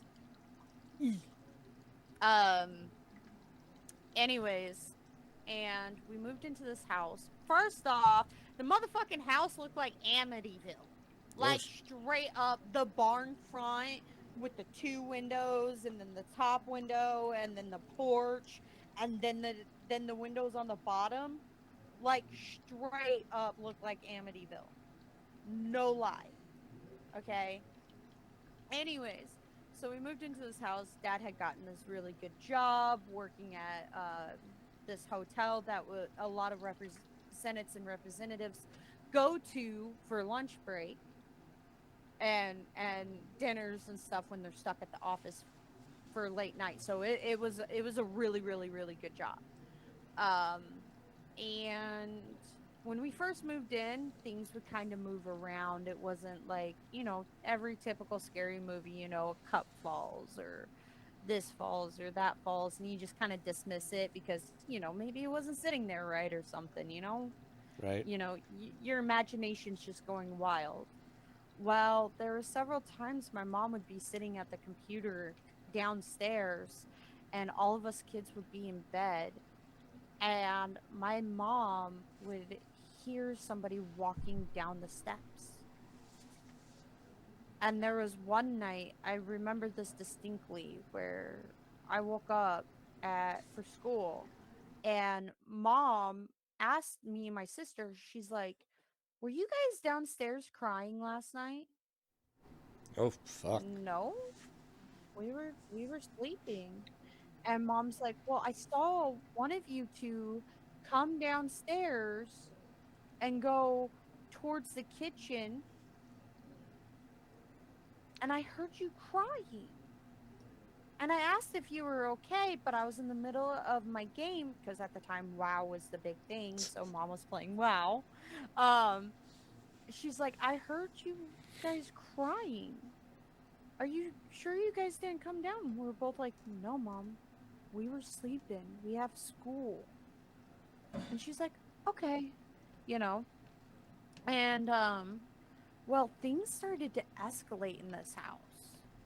Like escalate. And basically, I remember on numerous occasions knives being thrown at me. You would see shadows. There was one time that there was this, those gentleman Jack bottles that kind of have like that curve, but they're flat on the front and the back. Yeah. So that was sitting up on the refrigerator, and the refrigerator is level. Me and dad made sure that it was level. I was basically the son my dad never had. Um anyways, um and I was walking to the bathroom to go to the bathroom, and all of a sudden it flies. Like, so if it's sitting flat on the fridge, right? And it's just sitting there. If it just falls, it should fall like this, right? Right. It fell and threw itself and then went down like 5 feet from the fridge. It should not have done that Fuck, that's wild. at all if it just fell. Well, it gets more wild. So then my sister starts sleepwalking out of nowhere. She's never slept walked ever before. She starts sleepwalking. And there was one time mom and dad were asleep in the bedroom, and my sister walks in there and grabs my dad's toe and screams at them that she has to pee at the top of her lungs and walks into the closet to go pee in the closet. And mom had to hurry and get her into the bathroom. Well, then it escalated even more. And now this was like when mom and dad started going, okay, we need to move out of this house. So my brother and my sister were with my grandparents. All the animals, we had them all put up due to the fact that me and mom, we were doing our deep clean. Which basically means we would not have the time to focus on the animals. It was just easier to put up all the animals and then take care of what we got to, hammer it out, and then we can relax and have girls' night. That was the plan. Well, mom, I love my mom. When I say this, I love my mom so much, but my mom is too heavy set at this time. She is 4'11", and at this time she was weighing 370 pounds. So she's not a small woman by no means. She's short, but she's not a small woman. Okay, my mom is on the other side of the room, which would be about 20 feet ish, guessing, because I was 9 when this happened. For all you know, she was 2 feet away. No, she wasn't 2 feet away. We could literally put 2 beds, 2 full-size twins with a bed frame, and still have about this much room. Oh, yeah, so, yeah. She was at least a good 10, 15 feet away. Oh, yeah. So, anyways, so I wrapped up all the clothes into the sheet so I didn't trip. Because that was a concern of mine. I'm fucking clumsy, okay? I'm clumsy. So I wrap it all up, tie it up, and I start walking down the steps. Well, I make it to the second step, and I flew past 4 to 6 steps, and I was falling like this. Now, if I had fell, I'd be falling head toe. But for some reason, I was falling in a spiral like this. And then I landed in a scorpion, which sucked, by the way. But here's the creepy part. That's not a creepy part. That sounds like, oh, maybe you just misjudged. Yeah, minus the fact that I had no scrapes, no bruises, and I should have, with how hard I was hitting the steps. Right. Because it was one of those hits, every time it hit, my mom thought I was dead at the end of the step with how I fell. God damn. And how hard I fell. There was no marks on me, except for a bruise of a hand on my back, about this long. That's bigger than my dad's hand. And DHS was even called because they thought that my parents were abusing us, which, I mean, they were, but in this instance, they were not. God damn. And so this was kind of the tipping point. Well, Mom decided to do some research, and apparently the family that lived there disappeared. Just disappeared. They didn't know where they went. Well, new people moved in, all this other stuff. And come to find out, there was an autistic daughter that lived there, and the mother and the father would abuse her and lock her upstairs for days on end, and just a pull-up, no food, no nothing, and lock her in there. And then not only that, but the father would also abuse the mother. Come to find out, the father killed both of them and left them in the crawl space up underneath. And they had been missing for about 20 years at that time.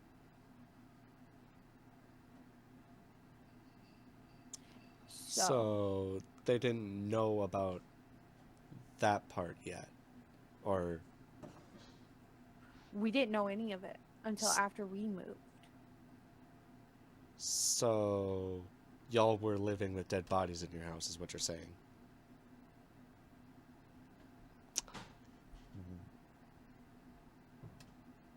Fucking We lived there for 3 years. And there were corpses in your crawl space. Mm-hmm. Which was about when I started to become obsessed with paranormal and murder investigations. I mean, yeah, that'll do it. I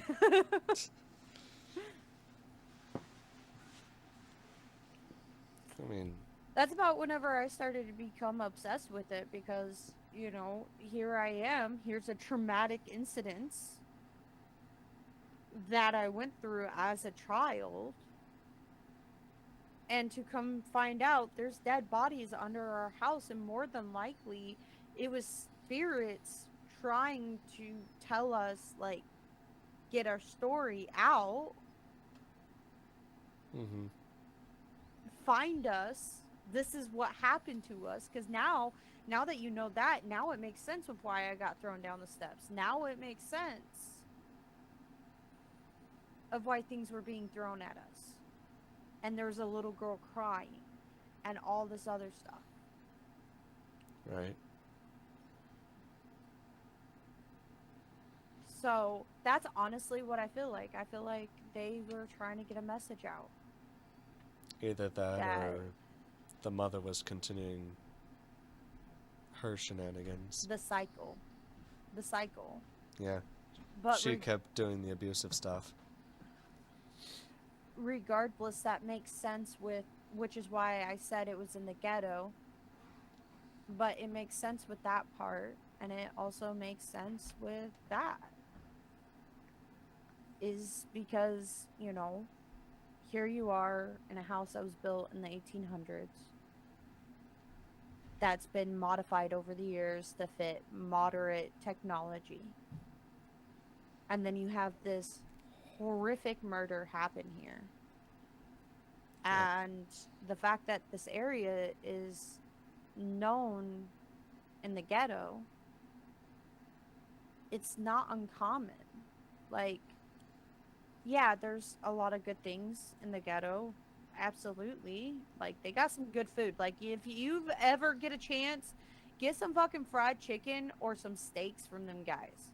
Freaking amazing. Amazing. But there's a lot of bad things that happen in that area. And that just so happened to be one of those stories and one of those events. Yeah. And which after that, I mean, as a teenager, I became so obsessed with it that I got suspended from school because I thought I was doing witchcraft. So, but that's why I like my spooky stuff, is that one incident, and it just turned my life upside down. I mean, I've had more incidences. Shoot, dude, did I tell you what happened in this house just the other day? And I've tried to fucking figure out what the hell happened. So, one night, me and Randy, we were going to go to bed, right? And Right. I hear this loud boom. And I'm like, what in the fuck is that? I'll deal with it tomorrow. The cat or somebody kind of knocked something over. It's got to be that, because I got my crack cat. You got the You crack know? kitty that you have to lock out of the room when we do I this do! shit. I do. I really do.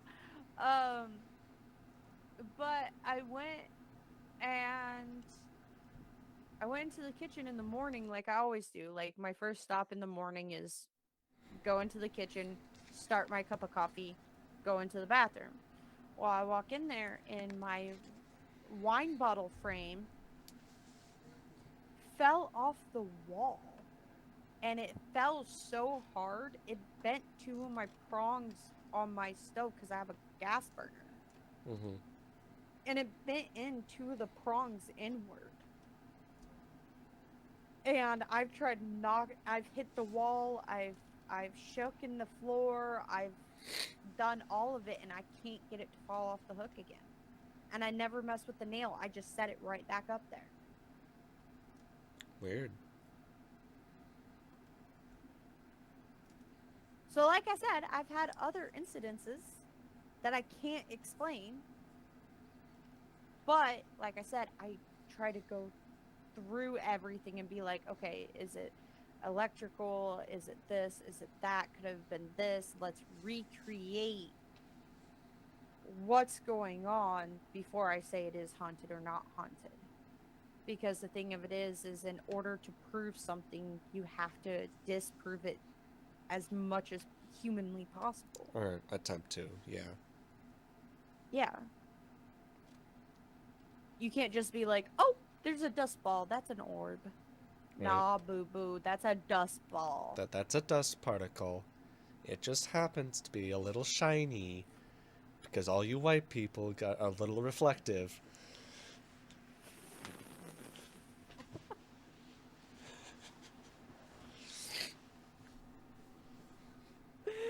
Pretty much, yes.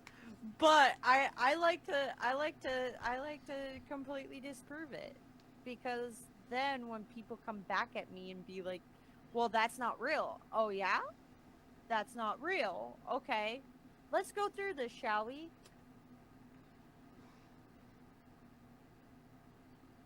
Now tell me that it's not real. Right.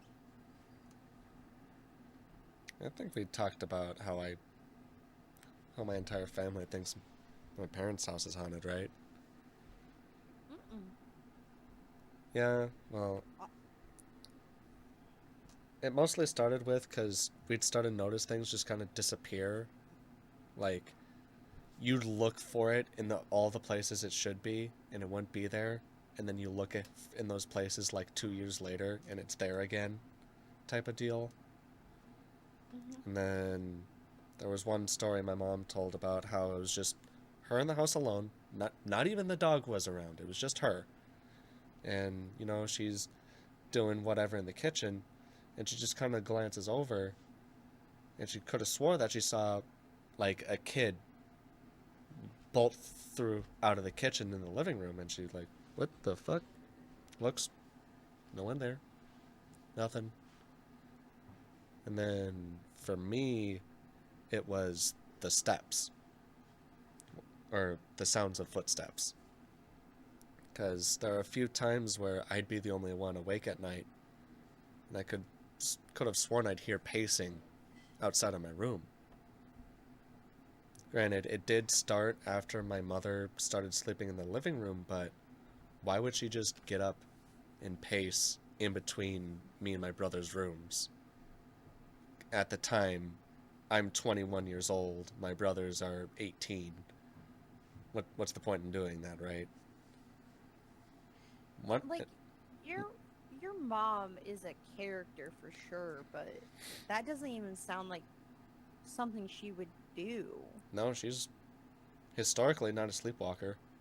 Like, one of the nights that I heard it, I got up and opened my door with my light on so it would be shining into the living room. And I just stood there in the doorway. And if she was awake or anything, she'd be like, "Dylan, what the fuck are you doing?"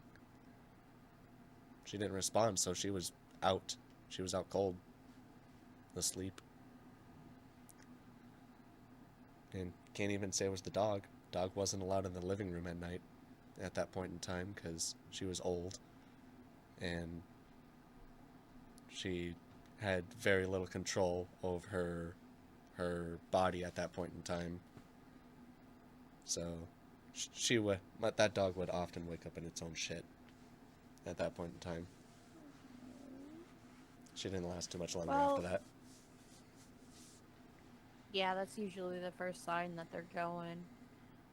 Um, that and also your mom doesn't seem like the type to like make up a story like that either. No, like she's also one of those people that's just like she's a doubter, but this is one of those stories that she lives by. She will die by the fact that she saw a kid run through our house when she was home alone.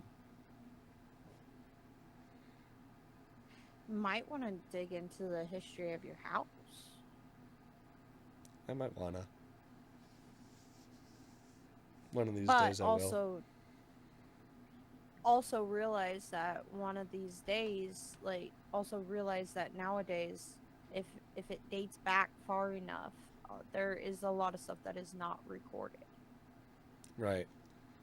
And also the thing is because it's one of those suburban houses. Like I don't think that house existed 30 years ago. Actually, Yeah, I think but I if think the this house is like 20. Actually, the house might be just 30 years old.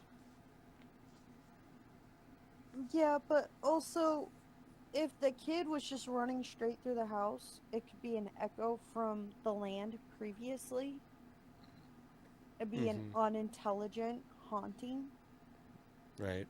And also, like you said, the Lakotas. You know, unless she got like a serious look of what this child looked like to date the clothes. If I remember correctly, all she basically said was because the way that the kitchen is set up, the because the area that she saw was basically over a counter. Because I don't even know how to describe it. Because the stove is on the wall that divides the kitchen from the living room, Uh huh. basically. So there's a counter across that, and she would have been able to see the kid's head. It was or she said she basically only saw the kid's head and the hair flowing through the wind. flowing through the Or wind. however a kid's hair would flow in a house when they're running.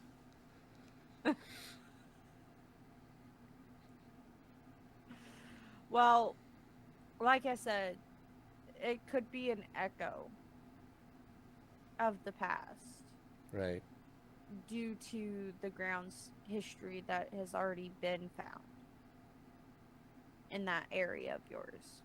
right. And that's what a lot of people don't realize is a lot of people go off of the building history, which does play a role in it, but also the land history plays an even bigger role. Right. Just think about how much happened and existed on this land even before 300 years ago. Exactly. So the fact that there's, this and that and blah, blah, blah. Like, everyone wants to talk about living in New England and seeing a pilgrim ghost.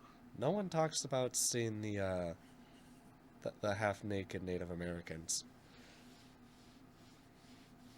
Which you do see in Grand Junction because Grand Junction has a murder ma- murder massacre between the I know there was one Indian tribe involved. I want to say cowboys, the pioneers were involved too.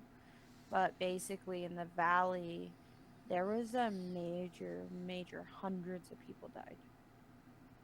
And it's considered a murder massacre and it's the event that quote unquote cursed the grounds, basically stating that you will always come back to the valley. You can never fully leave the valley. Um, in which, you know, up there on the news almost every night, oh, this building was built on Indian burial ground. Oh, this building was built on Indian ground. Well, no fucking shit. There was a massacre here. Right, But because of it, the valley itself, like almost every house you're in, I don't know a single person that in that valley has not experienced some form of paranormal activity in their house. right. And everyone is huge in the town. Everyone is huge on sage and trying to keep neutral footing. Yeah, you burn sage because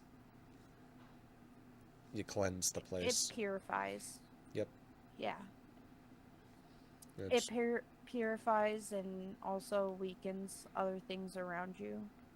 and depending upon which culture you ask, I know my brother has done some digging into it.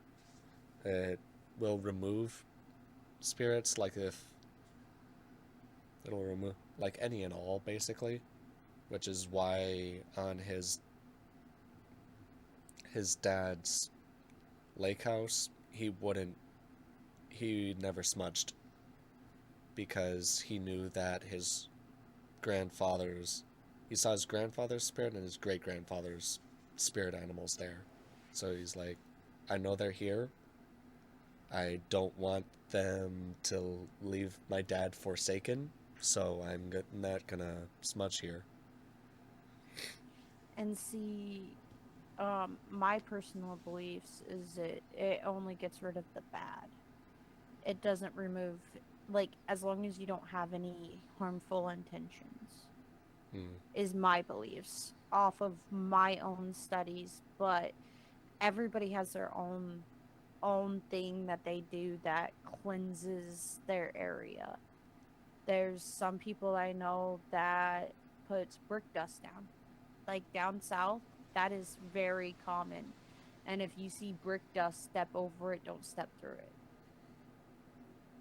Yeah, Um, because it Other areas it's salt, other areas it's roses. Some yeah, use binding spells. Everybody has their own belief of warding away evil or all spirits. just based off of what their comfortability level is on. Yeah. It all varies from belief to belief. Just depends upon what you subscribe to. Which you should probably subscribe to this button. Oh, Click now. Oh, you mean... Click now.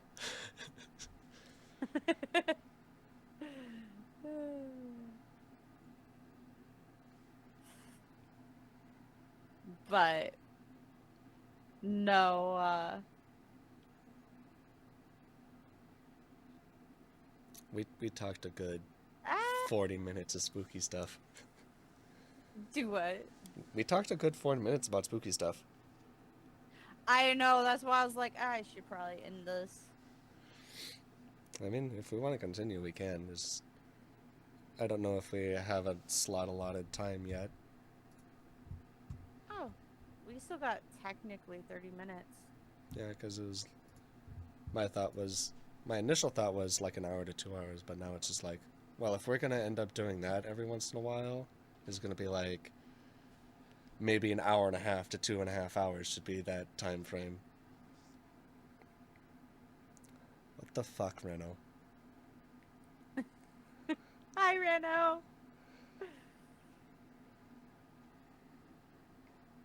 I figured if we did 2.5 hours, that would give these guys time. But time to talk at the end. But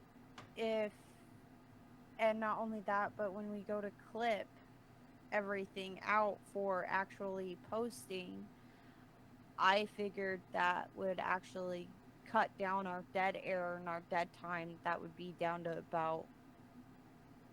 You're okay. You're welcome to lurk, honey. Yeah, you're good, Reno. But that would cut down to probably about an hour and a half of actual usable material. Yeah. I think with the YouTube bit, though, I might not cut down as much. I might just cut down some sections, maybe. Because just to, like, you know... This is all kind of stuff we can figure out down the line. Later. Yeah. But yeah, we're at the segment where people can chime in if they wish, and if they're just lurking, we just kind of bullshit. Yeah, it's the shoot the shit section. I got my Viking knife set.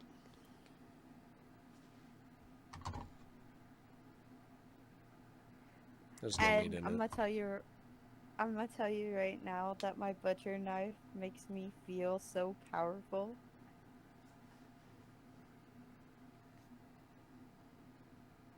Does it? Yes, it makes me so powerful. No maidens, no bitches, no bitches, no bitches. Oh, you should...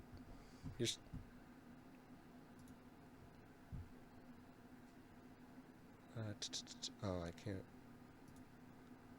No. No, this one.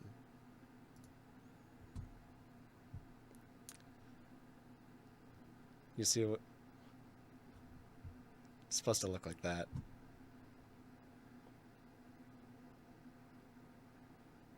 It's Megabind being like, no bitches.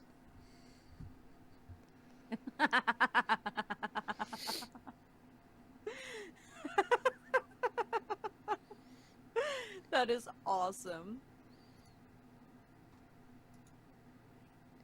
Anyways, about your butcher knife. It makes me feel so powerful. I cannot wait to use my knife set. I'm gonna be like... You can have your nice, powerful butcher knife set while you drink your mead. I can't wait till you send me that box. So much. I'm so ready for it. Somehow I'm either gonna send it to you or I'm just gonna bring it to you myself. I don't know yet. I'm so ready. Either way, I'm fucking ready. And if I get to see you, that'd be like cherry on top with how much we've talked. Right? We would have to do a special Twitch podcast just for Definitely. that. Absolutely. I'd. If that's the case, I'm probably going to bring my PC with me, which it's a bit of a monster there. I don't even know where we're gonna put it in my house. Just put it in the kitchen. It's fine. Just post me up in the Put it kitchen. in the dining room. Yeah. There's no like table or anything. It'd have to be the dining room. I don't know. Yeah, it'd have to be the dining room. But I mean, I could easily move my desk into the dining room. I mean, I could literally just set up on the couch and be fine. Hopefully by then I'd have my coffee table. Because right now, excuse me, right now I only have a ottoman in there with a couch. Hmm. 2 side tables, but they're not big side tables. My house is small, bro. I'd believe it. You're in a small town. Like, this is the big room. Like, this room is the big bedroom. My daughter, her room is the small room. This is a king bed. I'm touching the wall. This is that's like the room that I was sleeping in at my parents'. That is quite the small room.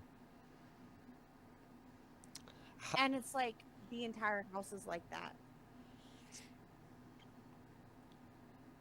Can you believe I used to have a desk set up in a room basically that size with that PC and this Cry. chair? I would cry with the amount of art supplies that I have. Well, if you had seen how I fucking sprawled out on this desk and whatnot, I'd cry imagining going back to that room.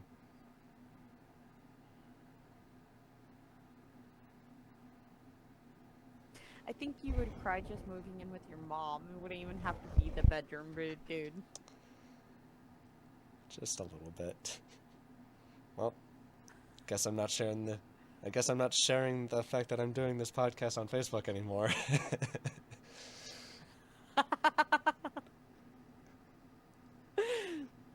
Hashtag total joke. Honestly, I'd cry if I had to move back in with my mom, though. I think a lot of people would. Like, I I think love my mom. I love my mom with all my heart. But I like my space. Okay, so I think my mom would cry if she had to move back in with my mom, but I think she'd be with her mom. But if her mom has to move in with her, that's another story.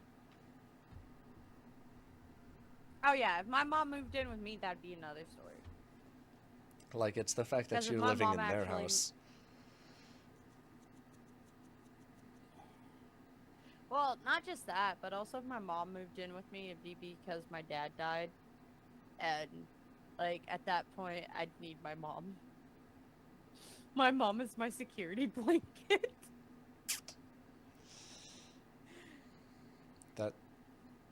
That has been one of my mother's thoughts with current events.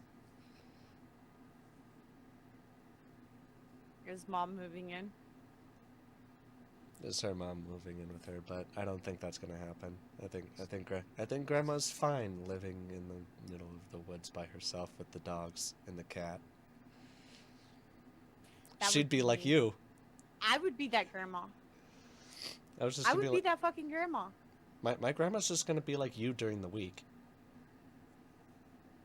Because she's gonna have Mr. Cy, their cat, but he's mostly an outdoor cat, and then you're gonna have their 2 dogs.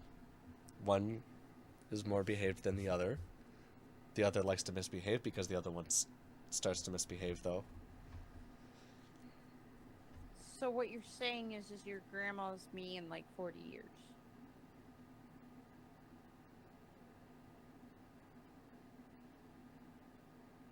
I like your grandma. Picasso. Fucking Picasso. You'd like her I too. already told... She crochets. I have a crochet buddy? That makes my soul so happy. Your soul sisters Like, in legit, crochet. we crocheted our bond together. My goal is if Randy dies before I do, I am selling everything. And I mean everything. Minus the major important things. And I'm going to go to Montana and disappear into the fucking woods. And nobody's going to be able to find me. You're going to become the local legend. Mm-hmm. Children will graffiti my name on the bridge.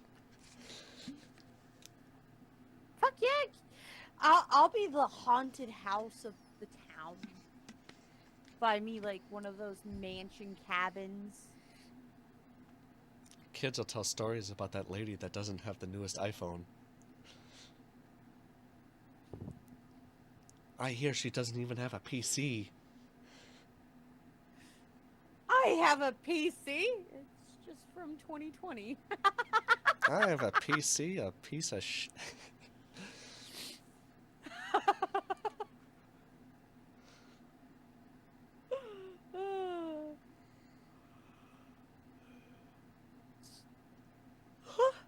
Are you sure you're going to be able to make it 24 hours? Shut up. Miss, I'm trying to reset my sleep schedule. I gotta make it 24 hours. Gotta get up, start doing jumping jacks. Run No, around I'll the house. probably end up playing video games. By Baldur's Gate. I Your was- laptop wouldn't be able to run it. Like, just straight up. No. My PC... Well, then again, there's a couple issues. My brother said I might need to update my graphics card or my hard drive. Or get a new one, more so. Upgrade it. Because it stutters. More than likely. I mean, yeah, every part in this computer is 3 years old at this point. Yeah, it probably more than likely needs updated. Hell, I was gonna see if you wanted to play Call of Duty. I mean, Unless you gotta go to bed early. no, that's the nice thing about us doing this on Mondays and Wednesdays is Tuesdays and Thursdays are the days that I sleep in another 30, 40 minutes.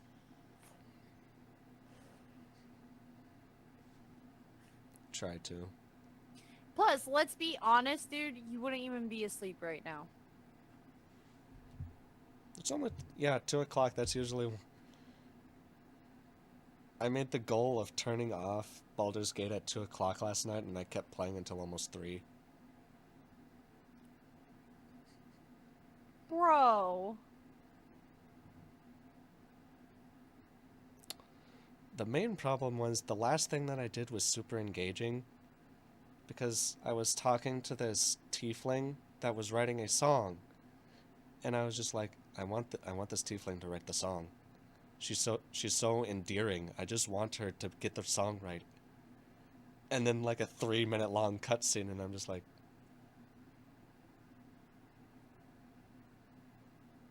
the song's lovely, dear, but I need to get to bed.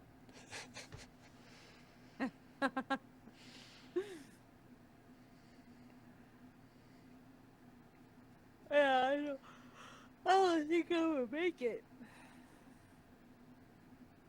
Well, we're gonna have to make you make it. Just more caffeine.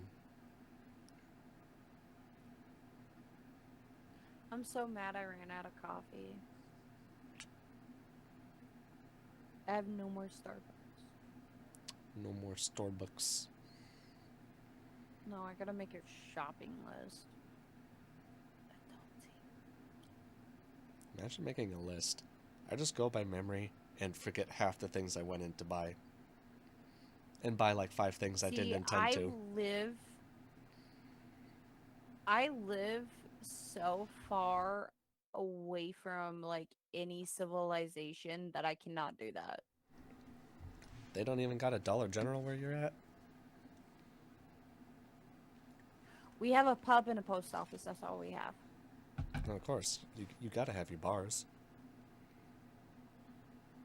And the pub closes at 11 o'clock.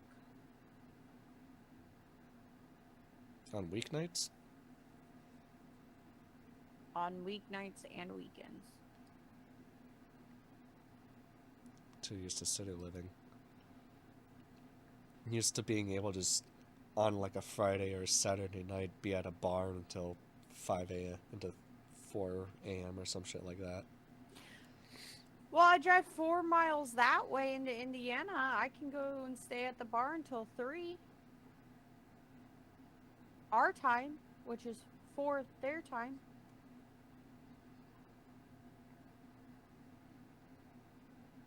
Oh, so you're like And right I on can the drink border. an hour sooner. Yeah, I'm only like 4 or 5 minutes from the border. Damn. But no, it's actually like a 20-minute drive. But that's the problem, is it's 20 minutes to the bar that way to actually be able to drink all night long when you feel like those all-nighters. And then it's 20 minutes to go to Walmart and my doctor's appointments.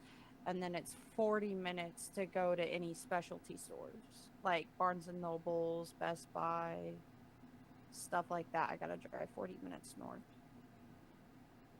Damn. Really are in the bumfuck nowhere, Bill. And all we have, like, for the 20-minute drive into town,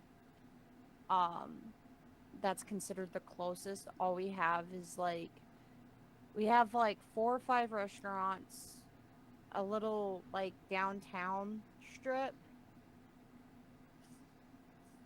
3 gas stations, a Walmart, a Dollar General, a farm and fleet store, a small supermarket, and then that's it. And then we have a hospital and a mental health place. And then a chiropractor. And then you're done. We only have 1 vet. We have 1 dentist.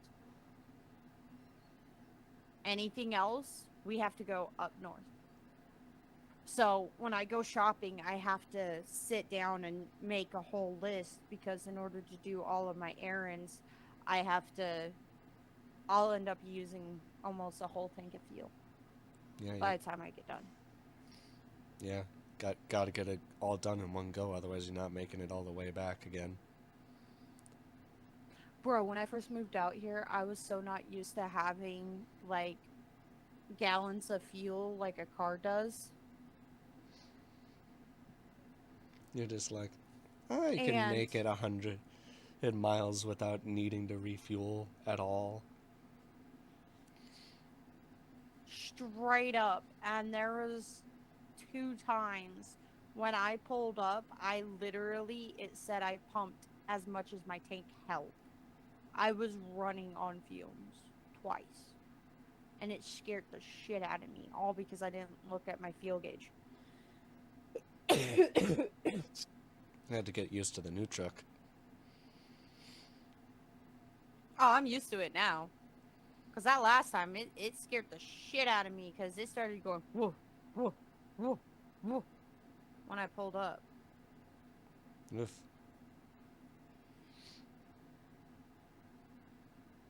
Got real lucky.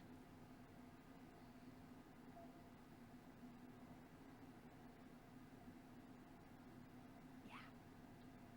Tell me. That's kind of just what happens, though. So, I gotta sit down. I gotta make a shopping list.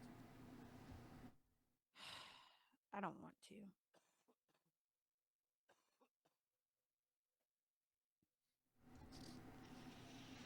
If I could stop being sick, that'd be awesome. Everybody is sick. I don't know why everybody's sick, but you're sick. Chad was sick. Both of my parents are sick. Everybody's sick, but me and Randy. That I know of. Yeah. My family got sick because apparently my nephew brought some sickness into the house, and then my brother had him for a week, and it's just like everyone got sick when that boy entered the house. Oh, Jesus. And he's just like, yep, here you go, Christina. He's your problem now. We're all sick. Yeah. And then I got sick. And then my younger brother got sick. And now I'm starting to feel better. My throat's not fucked up anymore, but it's still, I'm all full of mucus still. And now my other younger brother is starting to get coffee. That's not good, bro. There is a plague upon this household. Bro, I swear, kids are just walking germ balls. They're literally just a petri dish. It is. I got 2 of them. I would know. When one gets sick, the other one gets sick, and if they both get sick, everybody gets sick. Yep. I still find it funny that they're like my niece and nephew's age. It's just like that close, born together.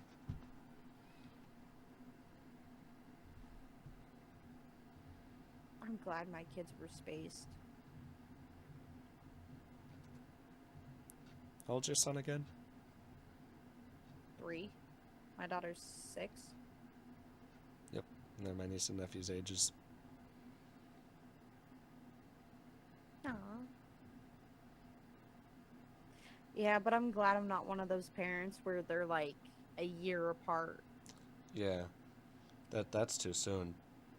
Then they start imprinting on each other, and the fights are a little bit worse. Oh, they still imprint. They still imprint on each other. But the thing of it is one's old enough to at least help you. Right. Just be like, hey, go grab his other leg for me real quick. I gotta hold this one still and put on the diaper. There's been times. Emma, go throw this diaper away. Okay. Yep. And they get so proud about it too. It's so adorable. They're like, I threw away a diaper. It's even better when they're finally able to start throwing away their own. No, what's even better is once they're potty trained. I don't know if they've started. That's when you can really start having fun. Except for the random, I swear to God, kids are so bad at this. At the worst time possible. They're like, I gotta pay. There's no bathrooms. Why didn't you and go? We're in the middle of town. Why didn't you go 5 minutes ago when I asked? I didn't have to go then. That's what I'm saying. Well, now you know what it's like to be your parents in that situation. Because we all did it to them. No. I didn't. You know enough that you didn't? Can say for certainty? Yeah.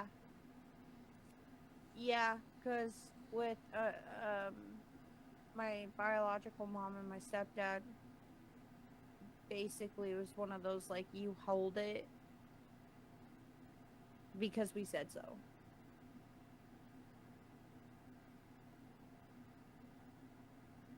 Yeah.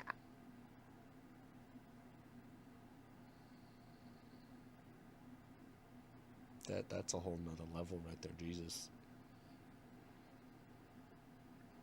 You've already heard stories about them, bro. Yeah.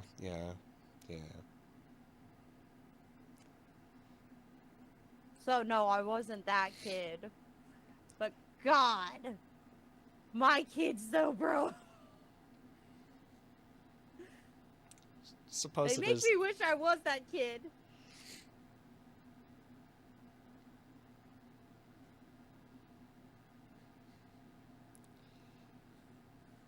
Suppose it's a good thing they didn't.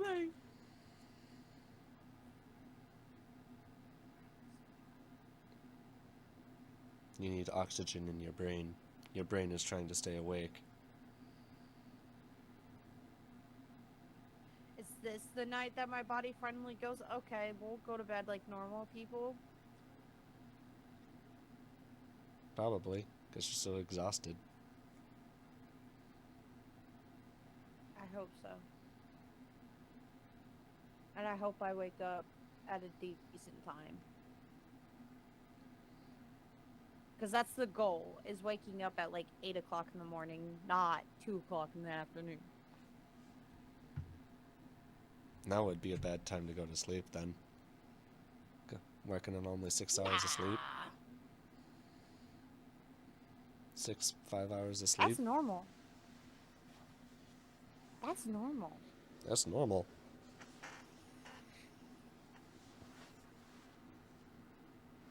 Lately, I haven't been going to bed until like 5, 8 o'clock in the morning.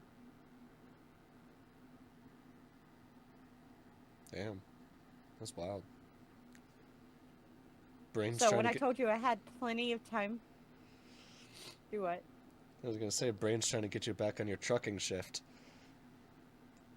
It is. It's more like getting me back on my childhood shift.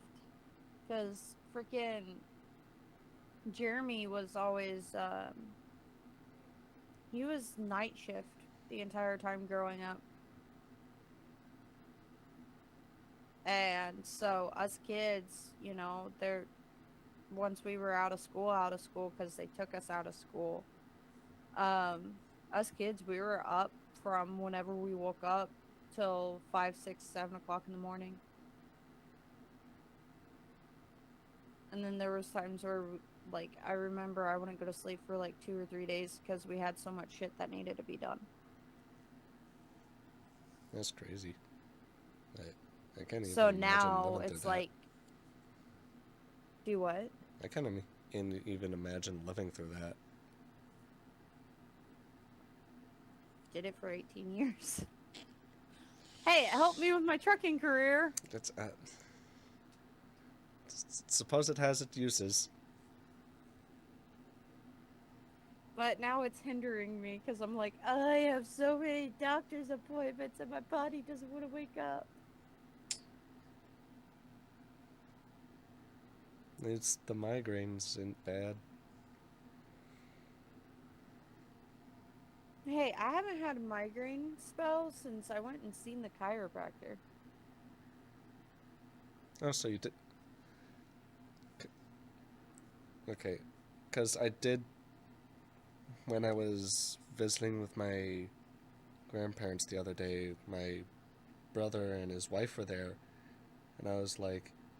I had mentioned that they gave you this unimaginative cocktail of drugs to deal with your migraine, and she's like, oh, did you go to the chiropractor at all? And I'm like, I don't know, I might bring that up to her the next time I talk to her. You've already seen the chiropractor. Yeah, I've been going to the chiropractor. Like, I still have migraines, but, like, they're not the levels they were. It's, like, a little bit of a spell of a migraine, but once I start, like, I can take ibuprofen and it goes away. That's good, so it's like a normal headache now. It's manageable. Yeah. Yeah.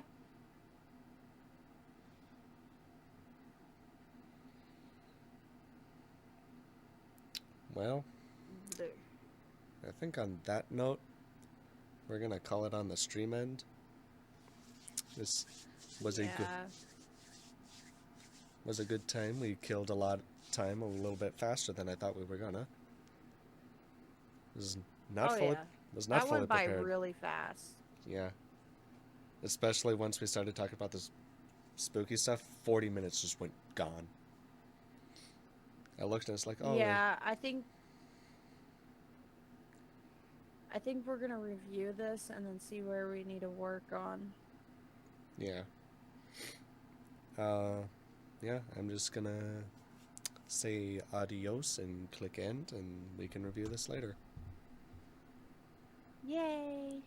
Auf Wiedersehen.